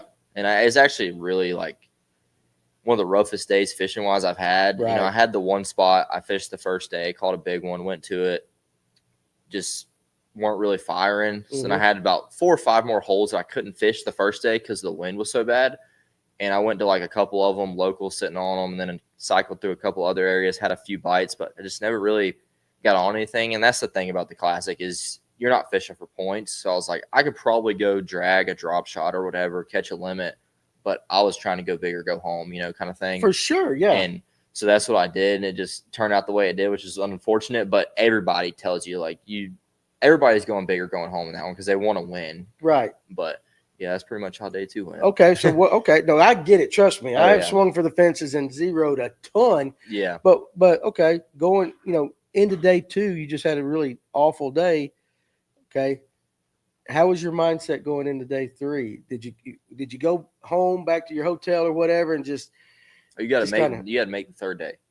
Oh, you didn't make the 3rd day. Yeah. So See, I had 4 day. I had 4 it cuts day to in my 25. in my Yeah, head. the Classic's 3 Okay. compared to regular elite events. That's right. That's right. It's been a long day, guys. It's been a long day. I- Okay, go ahead. Would you ever go up to the locals that were sitting on the spot that you had and ask them, or let them know you're in a tournament? Would they mind? I didn't because of the specific. If it was like something really, really good, I probably would have. But with them already like dead on top of it and like just fishing through it, I already knew in my head. I was like, those fish are going to be just. Yeah. Yeah. And I could see like on other spots, like say there's a big one sitting on a rock pod, I'd throw over there, it'd follow my bait. And these Texas fish, they're so hard to get to bite, these big ones. And once I saw them and I knew that they already fished it and ran over, I was like, it's just not. They're probably my odds of getting the fish to bite are very low. I circled back to a few of them later on, but they were still on it. So Okay. it's just kind of unfortunate thing that happens, which I don't understand why they're fishing during the Classic, but it's just part of it. It is part of it. Well, okay, with that mindset, then let me rephrase. I think the NPFL messes me up because you fish every single day all the way through, and I watch that a lot, and I always get that confused. Okay, so day 2 ends. You're not moving on, but at the end of the day, you still got to fish the Bassmaster Classic. Yep. So how was your mindset with that? Because I know I'm sure you were disappointed, but at the same time, you got to be like, dude, I fished the Bassmaster Classic. Yeah, I think I was like definitely disappointed, like to start with, but then I just kind of started hanging out with my family. Everybody's there, talking to people. You get to go to the expo the next day and talk to all your sponsor people and stuff. So that part's Right. really cool, and that makes it a lot better when you can go do all that, and then you go to the Champions Toast. And then the one guy I did want to win, Easton, he won, so that was really awesome getting to see him celebrate and all that. Yeah. He's just a good dude, so I was happy about all that. You mentioned earlier, though, that people said if you fished one, you're going to want to fish another one. So just having that experience, has it got you fired up? Because you're fishing the opens now, trying to get onto the elites and all that. Yeah, it definitely does. It makes you want to win an open so bad, which I think an open's probably harder to win than any other tournament in the world. I've heard a lot honestly. of people say that. But yeah, it definitely gets you really fired up because it's way harder to make a Classic when you're not in the elites because they take that percent. Yeah. And just the odds of trying to get a win an open, it's crazy competition in the opens. I have no doubt you're going to get back there, so it doesn't matter to me. I'm not even worried about it right there. We'll be having another one of these. Once you get there and you win it, and you win the Classic and all that, just don't forget the little guys down here. Oh yeah. Just don't forget. We loved you first. Right. We loved you first. I know Mercer and all them are going to be wanting you and all that. We loved you first. That's what I told Emil. Let's see. Right there at the top. What hook size and style hook? Now, the one right up above that one. There you go. What hook size and style hook do you like on both your fluke setups? So I'm assuming he's talking about the Texas rig and then the nose hook. Yeah. The Texas rig is just a 5/0. I mean, some people they call it like a worm hook or EWG. Mm-hmm. I keep it really simple. I mean, I really like the coated ones that Gamakatsu came out with because that coated hook stays sharper longer than a regular hook. Right. So that's what I've been using a ton because you go through a lot more fish and it stays sharp. Mm-hmm. And you'll notice it too when you start putting flukes on them and stuff. Right, yeah. And then for the other one, I like to do a Nico hook, like a 2/0, and just run it kind of through it. So you run it through the hook, the point barely sticks out, the line tie, and then it just is threaded through there. Do you go nose down or nose up? Nose up through the back of the okay, back of I it, got yeah. you. So you don't get into all the treble hook, line through on the fluke No, stuff and all that? I've tried that before, and the reason I stopped was because I got a lot of gut hooks with it, and it was killing fish. Okay. And I didn't really notice that big of a difference to where I would want to use it in a tournament, and it wasn't worth. It's not worth hooking those big ones because you don't. A lot of times on those, you're going to catch small ones, but you catch a lot of big ones too. It's not worth killing them or getting them gut hooked, and you can't take them away, and so it don't even matter. So I was like, I'm not going to. I mean, you can gut hook any of them, but it was a lot worse with those. I noticed. Okay. So Good that's why I answer. don't use them. Hey, it makes sense to me. Yeah. Brad Silvers, have you ever used the Elastec as a weighted wacky rig? Thoughts? I have not. I throw them things like crazy. The Z-Man kind of stuff. Like the Zinkers. I just don't I like. haven't. I just don't. I hate to say that. It's a fine product, but I don't like the Elastec baits. I don't think, especially like on a Ned rig, what they're known for. I just think if you got to glue your bait, you know, to Right. keep it held on, it just to me, it just they don't ever sit right. Now I've never thrown one on a wacky. I've used the Zinkers on a wacky, and they're super. They got a lot of salt in them, but after a few casts, the salt gets out of them and they float. Okay, So all you right. got to weigh them down. Just throw Yamamoto or Yum. Yeah. If you're price conscious, throw Yum, or I'm sure Strike King's got one you like. To throw. Ocho. They do. The Ocho. The Ocho. Ocho's I was good. gonna let you That's what shout I it out. throw. I'm a Yamamoto guy when it comes to that stuff. Now, I'm granted, you only gonna catch one fish per worm, maybe two if you're lucky on a good day. Is the Ocho a little more durable than the Yamamoto? It's pretty durable. Yeah, but I think if you get too durable on a worm, like if you're trying to throw a wacky, you don't get the action. You don't want it too durable because like those times you ever like lose a fish and get your bait back and it's wrapped on the hook. Yeah, Now that can happen sometimes, and you want your bait to actually tear a little bit or give a little bit, or that's going to happen a lot Yes. worse, and you're Yeah. going to lose a lot of fish. yeah, 100%. Far dog, I see your second. Pull up his first one. Was anything surprising in the first day of the Hartwell tournament today to you guys, whether it was weights or an angler that struggled today? I was surprised Drew Cook was bed fishing. Yeah. Yeah. That was like the least obvious thing. Yeah. But we did see his butt crack some today. We did get to see Drew's butt crack a little bit because he's always been over. I tell you what, go ahead. Yeah. What surprised me was, and it's not a negative thing, like Emil had a camera in there. And of course, we watch him because he's from our area. Like, dude, he was slaying fish all day long. He just could not get the size. But, like, it seemed like every time the camera panned to him, he's, rod bent over and all that. I feel like he'll find them. But just today, he caught the numbers. He just couldn't get that big bite. Yeah. And that's about the only thing. And in the Fujita, I had no idea he was going to come in as high as he did. So I saw him he weigh must in have- because you didn't hear nothing about him all day. He must have not been on Bass Track, but you'll know tomorrow they'll be on live. And Yeah. I think like Emil, he could easily have a big stringer, as many fish he's caught. He wasn't fishing those fish because he caught small ones in practice. He's catching big 100%, ones. yeah. So, especially with the weather it was a little bit cloudy and windy. If the sun comes out, I think he had a really big day tomorrow too. Yeah. And Paul Marks Jr. had a hell of a day. He's sitting yeah. in third right now, Yep. local. I'm telling you, North Georgia's where it's at, dude. North Georgia's where it's at. David Weaver. Dylan, do you fish a whopper plopper at all? If you say yes, I'm going to slap you and you're never allowed to come back on the show. No, seriously, though, do you fish one of those things? I have. I mean, I'm not crazy whopper plopper kind of guy. Good. I like old traditional buzzbait. Good. But Good answer. I mean, people fish them, Yeah. It's just another. People fish them, that's the way Yeah, it It is what it is. What works for Another you bait. is okay with you. If you Yeah, get I confidence like in the it. buzzbait just because it goes around structure a lot. And I know a lot of people like throw water ploppers and stuff in open water at Lanier and stuff for them. So I know Yeah. they do catch some fish on it with that. But most of the time, if I'm throwing something like that style, whether it's for like post spawn fish or something like that, I like good old buzzbait. Absolutely. That's why I like you, kid. How hard was it to truly run on the lake, Ray Roberts, and at the Night of Champions? What pro has the hottest wife? The first part, it was terrible to run. Actually, it was The terrible. first part, yeah. I've ran Seminole before, and it's like Seminole on steroids. Is it Like- really? Yeah. Like, so you like run the lower end of the lake, you can run through the middle wherever, but there's not that many pockets, and the pockets it's just like mud flats. There's like nothing there, Mm-hmm. no structure. And then when you go into these other pockets, there'd be like poles. I don't even know what you call them, almost like river channel poles they have with a sign, but there'd just be no sign, just be poles, like Poles. telephone poles sticking out of the water. And you're like, okay.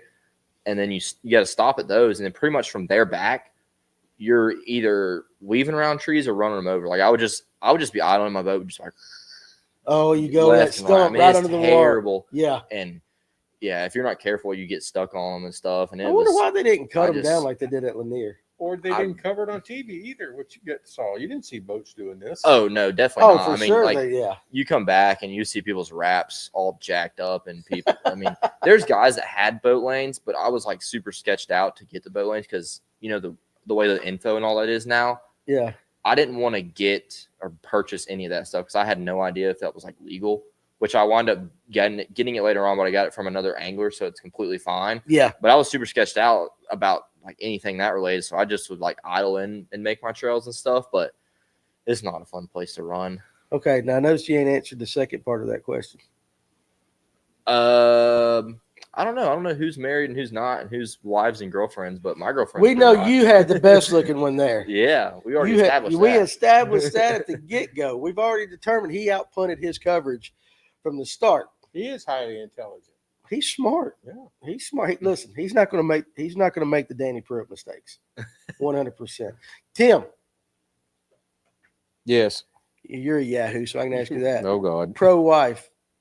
Who's got the hottest pro wife? Or what pro has the hottest wife? G-Man. Lulu? Absolutely. Okay, there you go. You answered it. I didn't have to do that. And Dylan didn't have to answer it, even though he was probably thinking it. Paul B., how you doing tonight, buddy?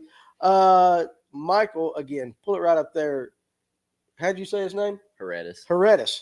Dylan, you ever thought to get one of those Tesla Optimus robots to help you fish?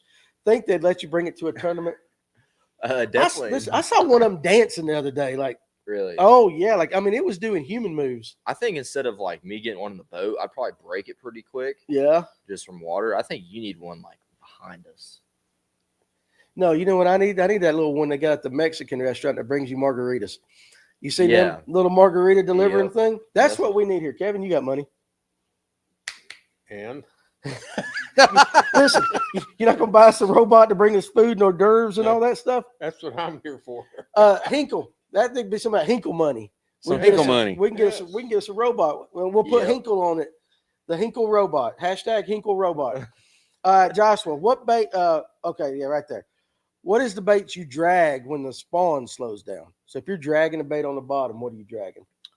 If I'm like on a herring place or something like that, it'd probably be like a Cinco, trick worm, or like some sort of drop shot. Mm-hmm. And then if I'm on like a different lake, I'd say like TVA or like a grass lake where they eat a lot more like bigger style worms, it'd be like a magnum worm of some sort. Yeah. Bigger style worm for sure. You like the old monsters? You get them that? You ever throw them that big? I have before. Yeah. I've kind of gotten away from it in the recent years, but I've caught some good fish on them. Like lakes, yeah. When you say a big worm, what size are you talking about then? Like a magnum trick worm. Okay. Put it on the picture. What? Oh, I lost my. What I do with? Oh, it's on my computer. Tony's sticker. You know those stickers that he was giving out, Tim? Yeah. Yeah, I had it on my computer. That's what's missing tonight. Big girls like big worms. They don't like little worms. Big girls don't like Something little like worms. that, Something yeah. like that. I put that sticker. I had my laptop out here the other night. All right, scroll on down. And like I left it at home. And you know what? I had the laptop open the other night, so I had all those stickers because I was showing off Tony's sticker. I didn't even have the laptop on. It was just like a total prop the other night. You can do things with cameras. Optimus versus a Dylan cast-off. That would be good. Can't get one by you. That would be good. All right, you guys keep your questions coming. Now, I got a question for you. You ever fish Blue Ridge? I haven't. I've wanted to, though. It sounds, dude, you're killing me. fun. So I got a tournament there Saturday. You're going to ask him a question? Hell yeah, I was going to ask Is him it a fish question. like a bird? Right here on the Those other podcast, lakes? he's asking. Listen, this show is for me and about me. No, There I'm just you kidding. go. No, I'm serious. Right now, I'm a viewer. Okay, it's mostly spotted bass. It's got some largemouth in it. It has a few smallmouth left in it. It's got some of those hybrid mean mouths and all that. If you were going to a lake like that, and it's not big, you know, it's bigger. Is it bigger than Carter's? Is Blue Ridge bigger than Carter's? I think If so, or if it's smaller or bigger, they're pretty close, right? pretty close. I don't think there's a lot of difference. A lot of size-wise. river. You got a lot of it that's river, and it opens up and some stuff. But on a lake you've never been to with no practice like that, and you know it's got those species It's of fish. clear Lake, clear water lake, got some rock in it, you know, some sand. It's got points. I mean, it's got everything every other lake's got. But would you go try to target the largemouth, or would you go catch, you know, try to do a limit of spots first and then go try to find a big one? I'd do the opposite. I'd probably go shallow first. Yeah. Maybe try and pick some off with like a wacky or something, maybe, depending, like if you want to go look for some beds or start with a top water or something, you know, because sometimes those clear water largemouth, they feed early and then they just shut down unless they're like spawning or something. Right. Then I'd probably go get a limit of spots, depending on like whatever it takes to win out there, you know, just try and get an okay bag and then go back shallow and try to pick some off with my eyes. Okay. That's as good as anything. Adam wants to know, okay, you only get, and we'll phrase this question this way. You only get to fish one way for the rest of your life. one lure presentation, one technique, what's your favorite and what would it be? Top water. Top water. What's your favorite top water baits? Probably a big walking bait. I think the first like big bait I threw, like especially on Lanier, was a sexy dog. Had some crazy days with a sexy dog back, pre live scope, all that before they get on all this finicky stuff. I mean, it was just I would go out and I would throw it all day from the beginning of May to the beginning of November. I would just never put it down. Really? It was just my favorite bait. So the man has some experience with that bait. Yeah, I mean, it's got a distinct sound. Like there's the chromish one. It makes like a distinct sound, and they abuse that thing. Yeah, they do. Especially you get a little chop on the water. It's hard to beat. Have you ever, speaking of walking baits, top water baits like that, do you ever throw clear? Because they make them. Spook's got a clear spook, and all of them have a clearish version. Yeah, I have a little bit, but I'm a big chrome guy. I'm either going chrome, like a translutionist, like brownish herring color, or pearl white bone or something like that. Pearl white bone. Yeah, for clouds. Have you ever thrown one, Tim? Clear? And Kevin, you can answer that question too. I have not. I usually go either chrome or bone. Chrome or bone? You've never thrown the clear? No, I'll throw the sexy shad or the bone. I've always heard that when they get real finicky on top, and they want to come up, but they're not, that if you could they're not hitting your chrome or whatever, you could take the clear, throw it out there. Need a little chop on the water, but they especially one with a knocker or rattle in it, they hear it, but they can't get a good vision, they can't get a good sight on it, so they're more apt to hit it. That's the conventional thinking, but I don't know. That's what I was asking. Yeah, I mean, there's definitely certain things like that can produce a bite, especially on like tough days or something like that, but this is just my personal opinion. 75% of the time, it's going to be area, location, and pressure. Mm-hmm. So, I mean, if somebody's just fished them, most of the time not going to bite. At least this is herring lakes. Other lakes can be completely different than this, but herring lakes, say you go to a spot like a minute after a guy, unless they come up schooling, it is extremely hard to get those fish to fire from the end of May to like November when they're on that brush herring type stuff. It's just so difficult. And if you can find a school of fish, it doesn't matter if it's slick, calm some days or windy. If you find a school of fish that hasn't seen a bait in like a couple of weeks, I mean, they're going to come up and at least try to eat it. Yeah, that makes sense. Oh, yeah. That makes sense. So Josh wants to know, South End, third Sunday of the month, walk me through your lake breakdown on how to beat this guy named Dylan. Do you fish against him, I guess? Yes. Hey, is that East Hall or Ryan's? Yeah, it is. Okay. So how can he beat you? Let's see. We got South End. Yeah. I'm guessing, what is this? This would be third Sunday of the month. Just say he can't. Next month. He does well in these. I see the tournament results. I don't know. I can't give him the juice, right? Right. So if you listen, Josh, if you pay me enough money, we'll pull what's that woman that busted old Kathy, that skater's kneecaps? You remember that in the Olympics? Oh my God. And then she ended up doing porn. Oh yeah. I can't remember her name. Kathy, something like that, was the girl that got busted, but I can't remember the blonde that did her, that hit her in the kneecap, or her manager or something. Yeah, smacked her in the kneecap. So what I'm trying to tell you is, if you want me to knock his kneecaps out on the Friday night before that tournament, I can be bought. Okay, they can't use that against me in a court of law, can they? Tim, you're the cop. Yeah, probably so. Okay, well, never mind. All right, so all right, yard right there at the top.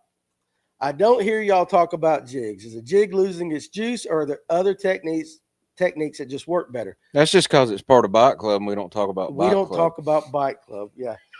I would say this. I'm still tying them for guys. There are times of the year that they work better than others.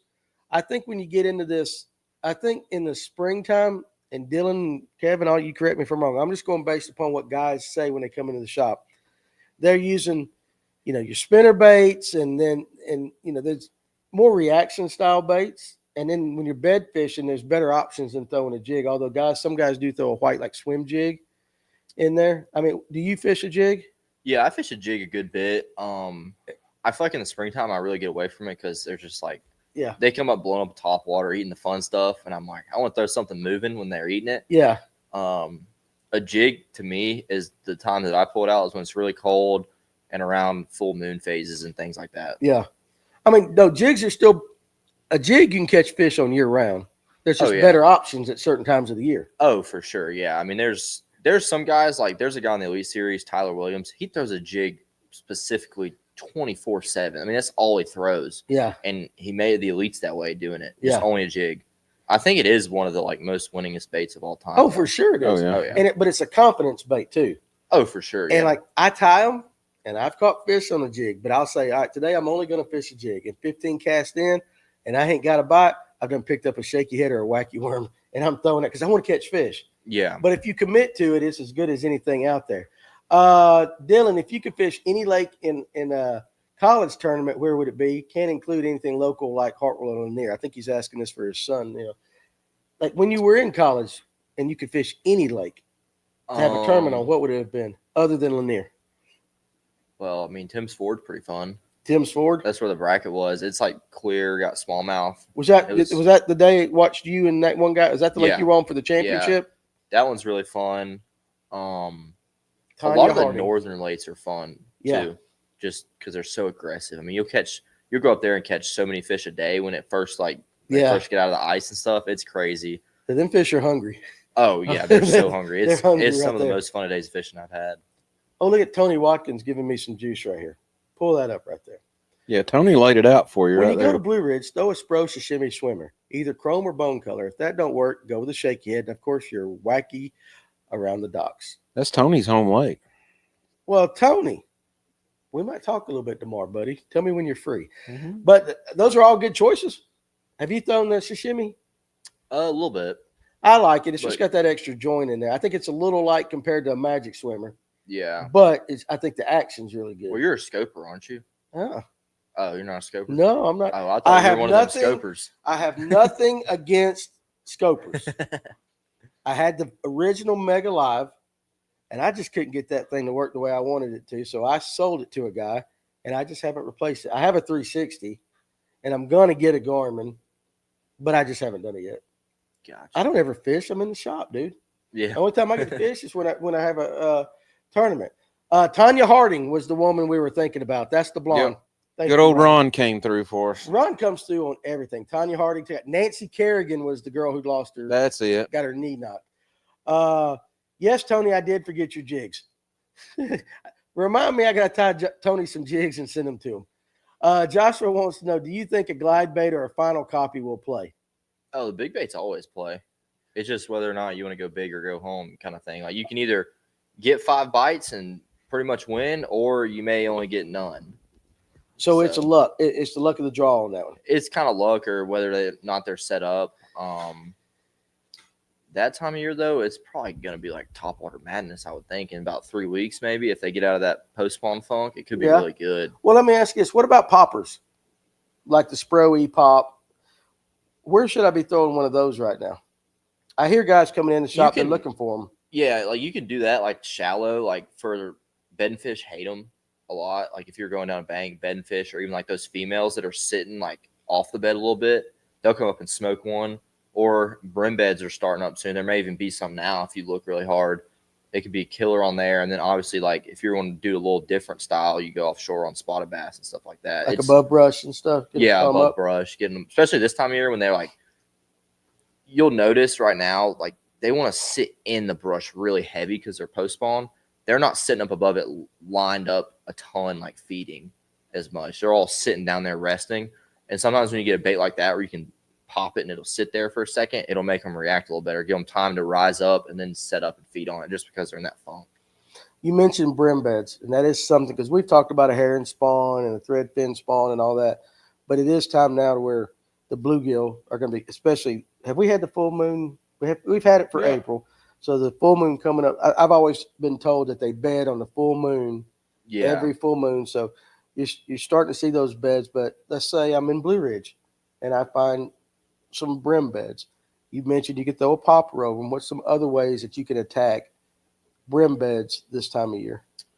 Probably the most popular is going to be like the popper, and then I would probably go to a wacky rig or a light shaky head, and I would hit them early.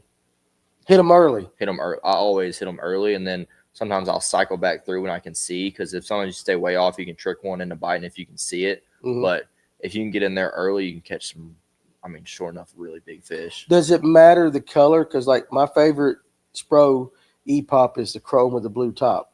Yeah, I like that one, but I mean, I always go with bluegill colored stuff most of the time. You would go with the bluegill color. That's what I normally do. I mean, if I'm throwing like a wacky worm of some sort, I'd probably be like a green pumpkinish color. Okay, no, that makes sense.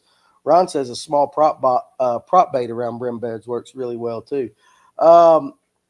When and where do you throw the sashimi or any of those style baits? Right now you can throw some of them down like shade lines and stuff like that and catch some of them fish either post spawn or pulling up the spawn. They get really aggressive on that because the gizzard shad pull up on the bank in the spring, kind of like, I don't know if it's like a spawn there.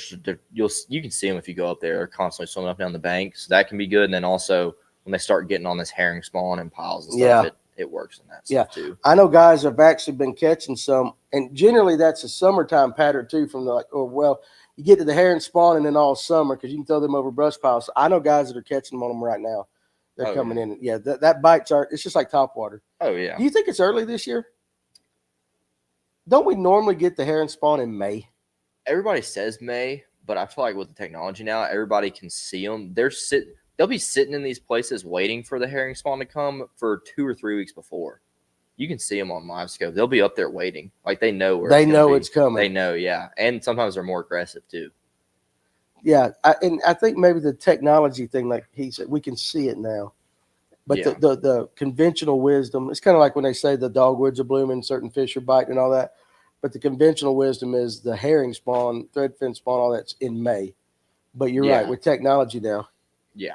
So it really isn't early. We're just noticing it. Yeah, because back then, the only way you're going to know is you can either go up there and like see with your eyes sometimes if it's clear enough, or you're going to see your conventional, like when they're spawning and jumping out of the water a little bit, those little flashes, or just herons up there going to town. Yeah. So, that's kind of the only way you know, but now you can see them with scope and know they're there waiting for it. That's a good point. That's a very good point.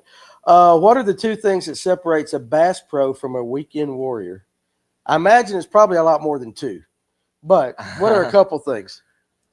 I guess a Bass Pro is probably going to be traveling around a lot, I would say, fishing a ton of different bodies of water, which is one of the biggest things that like you got to learn when you start going all these different lakes. You can't fish them all like linear, right? Especially linear. Like that's not a very correlatable lake or like relatable lake to other ones. And then other than that, just like obviously weekend warriors can vary drastically, but just preparation, how much you're willing to spend on entry fees and stuff like that is the main difference. There's no doubt in my mind, there's some really good weekend warrior fishermen that can be on the elite series and things like that. It's just the fact of whether you want to take that risk and go after things like that. It's almost back to that time on the water, but time on different bodies of water. Commitment. Yeah, commitment and all that. With the rain this week, will the stained/muddy water push spots to the bank? It definitely can, yes. It really just depends. Like they're gonna stay on the bank most of the time if the herring spawn's happening. Like they're gonna be up there either way, whether it's rain or no rain. But sometimes it can push some of them into like the drains or pockets a little bit. Not so much this time of year because they're kind of all wanting to like spawn and then get up out of there. Yeah, but it definitely can help. But if you have lightning on the other hand, like we were talking about this before the show, that can almost kill some shallow fish. It makes them they either leave or just don't want to bite, I've noticed. Right. Because they hate thunder and lightning, especially shallow largemouth on like Lanier and Hartwell. They just, like you noticed in the elites this morning, they didn't just pop off this morning. I'll be curious tomorrow morning if they destroy them on that herring and shad spawn early. What was interesting in what he said was before the show too, and we never think about this. We think about the conversations we've had with Thunder and Lightning about pushing the spots and the largemouths off, but the bait, it affects the bait, and therefore it pushes that off. It kills that, spawn, so to speak, for that morning. If you get a lot of lightning and thunder, it just kind of pushes that bait back deeper. Yeah, they're just like us in some ways. Like you take shelter from thunder and lightning, they're not going to want to go sit up there in the shallowest part possible. Where think about it. If they get struck up there, they're probably going to die. Why would they want to go sit up there? It's a very small chance, but still makes sense. And then you also got like the strikes and loud noises The noise that and spook all them that, and make yeah. them go deeper, just like if you were to run them over with your boat Yeah. or something. And So- imagine just the flash of light by itself from the yeah, lightning, just for the flash and all that. James Archer wants to know what speed reel would you use for a popper style topwater? I used a really fast one, like an 8 to 5 or something like that, I think. And I mean, it's personal preference, but I like to have more control to reel faster if I want to. Say if I hook a fish and it's like swimming super off to the right or left, but you got to have really good self-control for that, to where if you have a super speed one, you don't want to like crank into them too hard or something and pull the hooks out for like a popper style bait.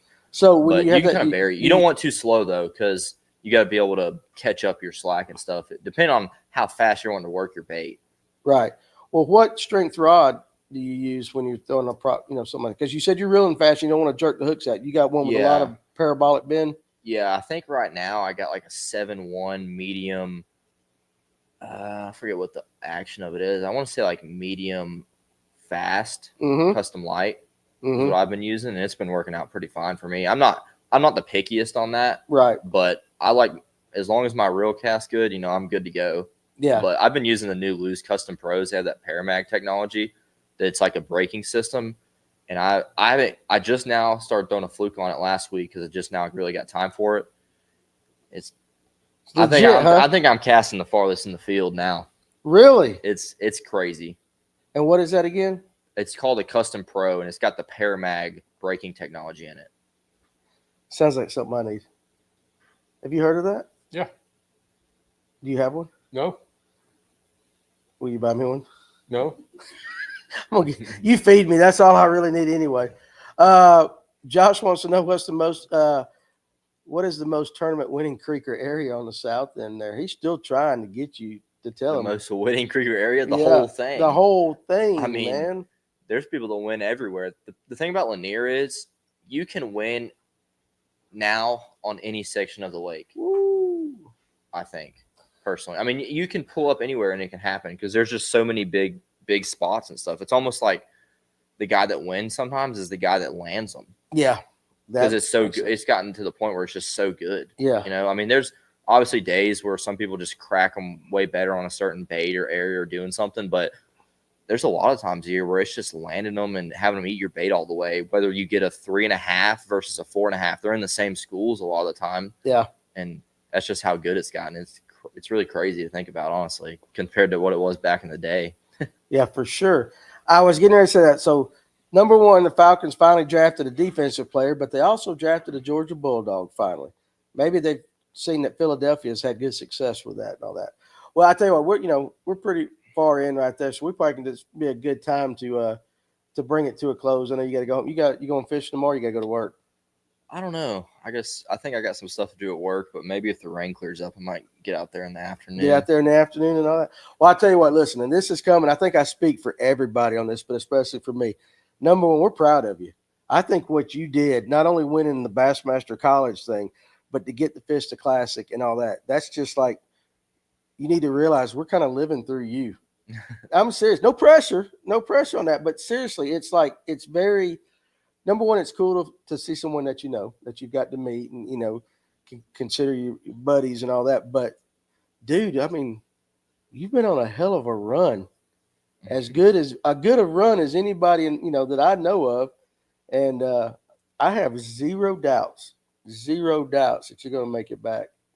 So like that. So, but thank you for, loving us little guys and all that still. And, remember when you get big, don't forget us. But seriously, in all honesty, dude, what you've done is impressive. I think I speak for Kevin and for Tim and all that when I say that and all that, because we were talking about it, just how few people get to do what he got to do. And what I expect them to do again in the future, get to do that. So how many more opens you got? 3. 3. Yep. And then if you get to if you're in the top 50. You go to the EQs. Yep. And then in the EQs, what do you have to finish? Top 10. Top 10. Make the elites. Make the elites. Yep. How are you doing so far? I'm doing pretty good. I'm sitting right on the bubble of one division, and the other division I'm sitting really good, like 20th. Oh, so you can fish both of them? Yeah, I'm doing both divisions. I figured I might as well while I'm young. I got, go get all the experience at all the places, and then it's paid for this year, so it makes it a lot easier too. So That's awesome. That's awesome. Well, Dad, you did a fine job as always. Yes. Every time I see you, you know that you got a fine young man for a son and all that. So, and very smart in your answers with the women and stuff. Very smart like that. Just don't forget, talk her into letting me marry you right here. I'll do it. Mr. Hinkle's going to pay for it. Kevin, Doc Holliday says good luck with your surgery Thank you, Doc. and all that. Give me a He's, call in 6 months. We'll go fish. yeah, he's gonna be just fine. He's too tough and too mean to let this keep him down. But it is gonna drive you crazy not getting the fish for a while. That's why I can't hardly buy anything because it's just going to sit. I know. I told him he needed a video game though. He needs that video game, and he said he has one like that. So and we'll check up on you throughout all this. But guys, hey, Tim, appreciate you running the board tonight. But seriously, Dylan, you're a class act, good dude. And we're pulling for you in everything you do. Appreciate it. Absolutely. So guys, listen, hey, if you're on the water this weekend, first and foremost, be safe. Enjoy the time that you get out there. Spend some time with your loved ones. We will see you next Tuesday night with another live well. I'll announce who's coming on in a day or two, but we appreciate you joining us tonight. If you're listening on iTunes or Spotify, hey, we love you guys as well. So we'll see you on the next one.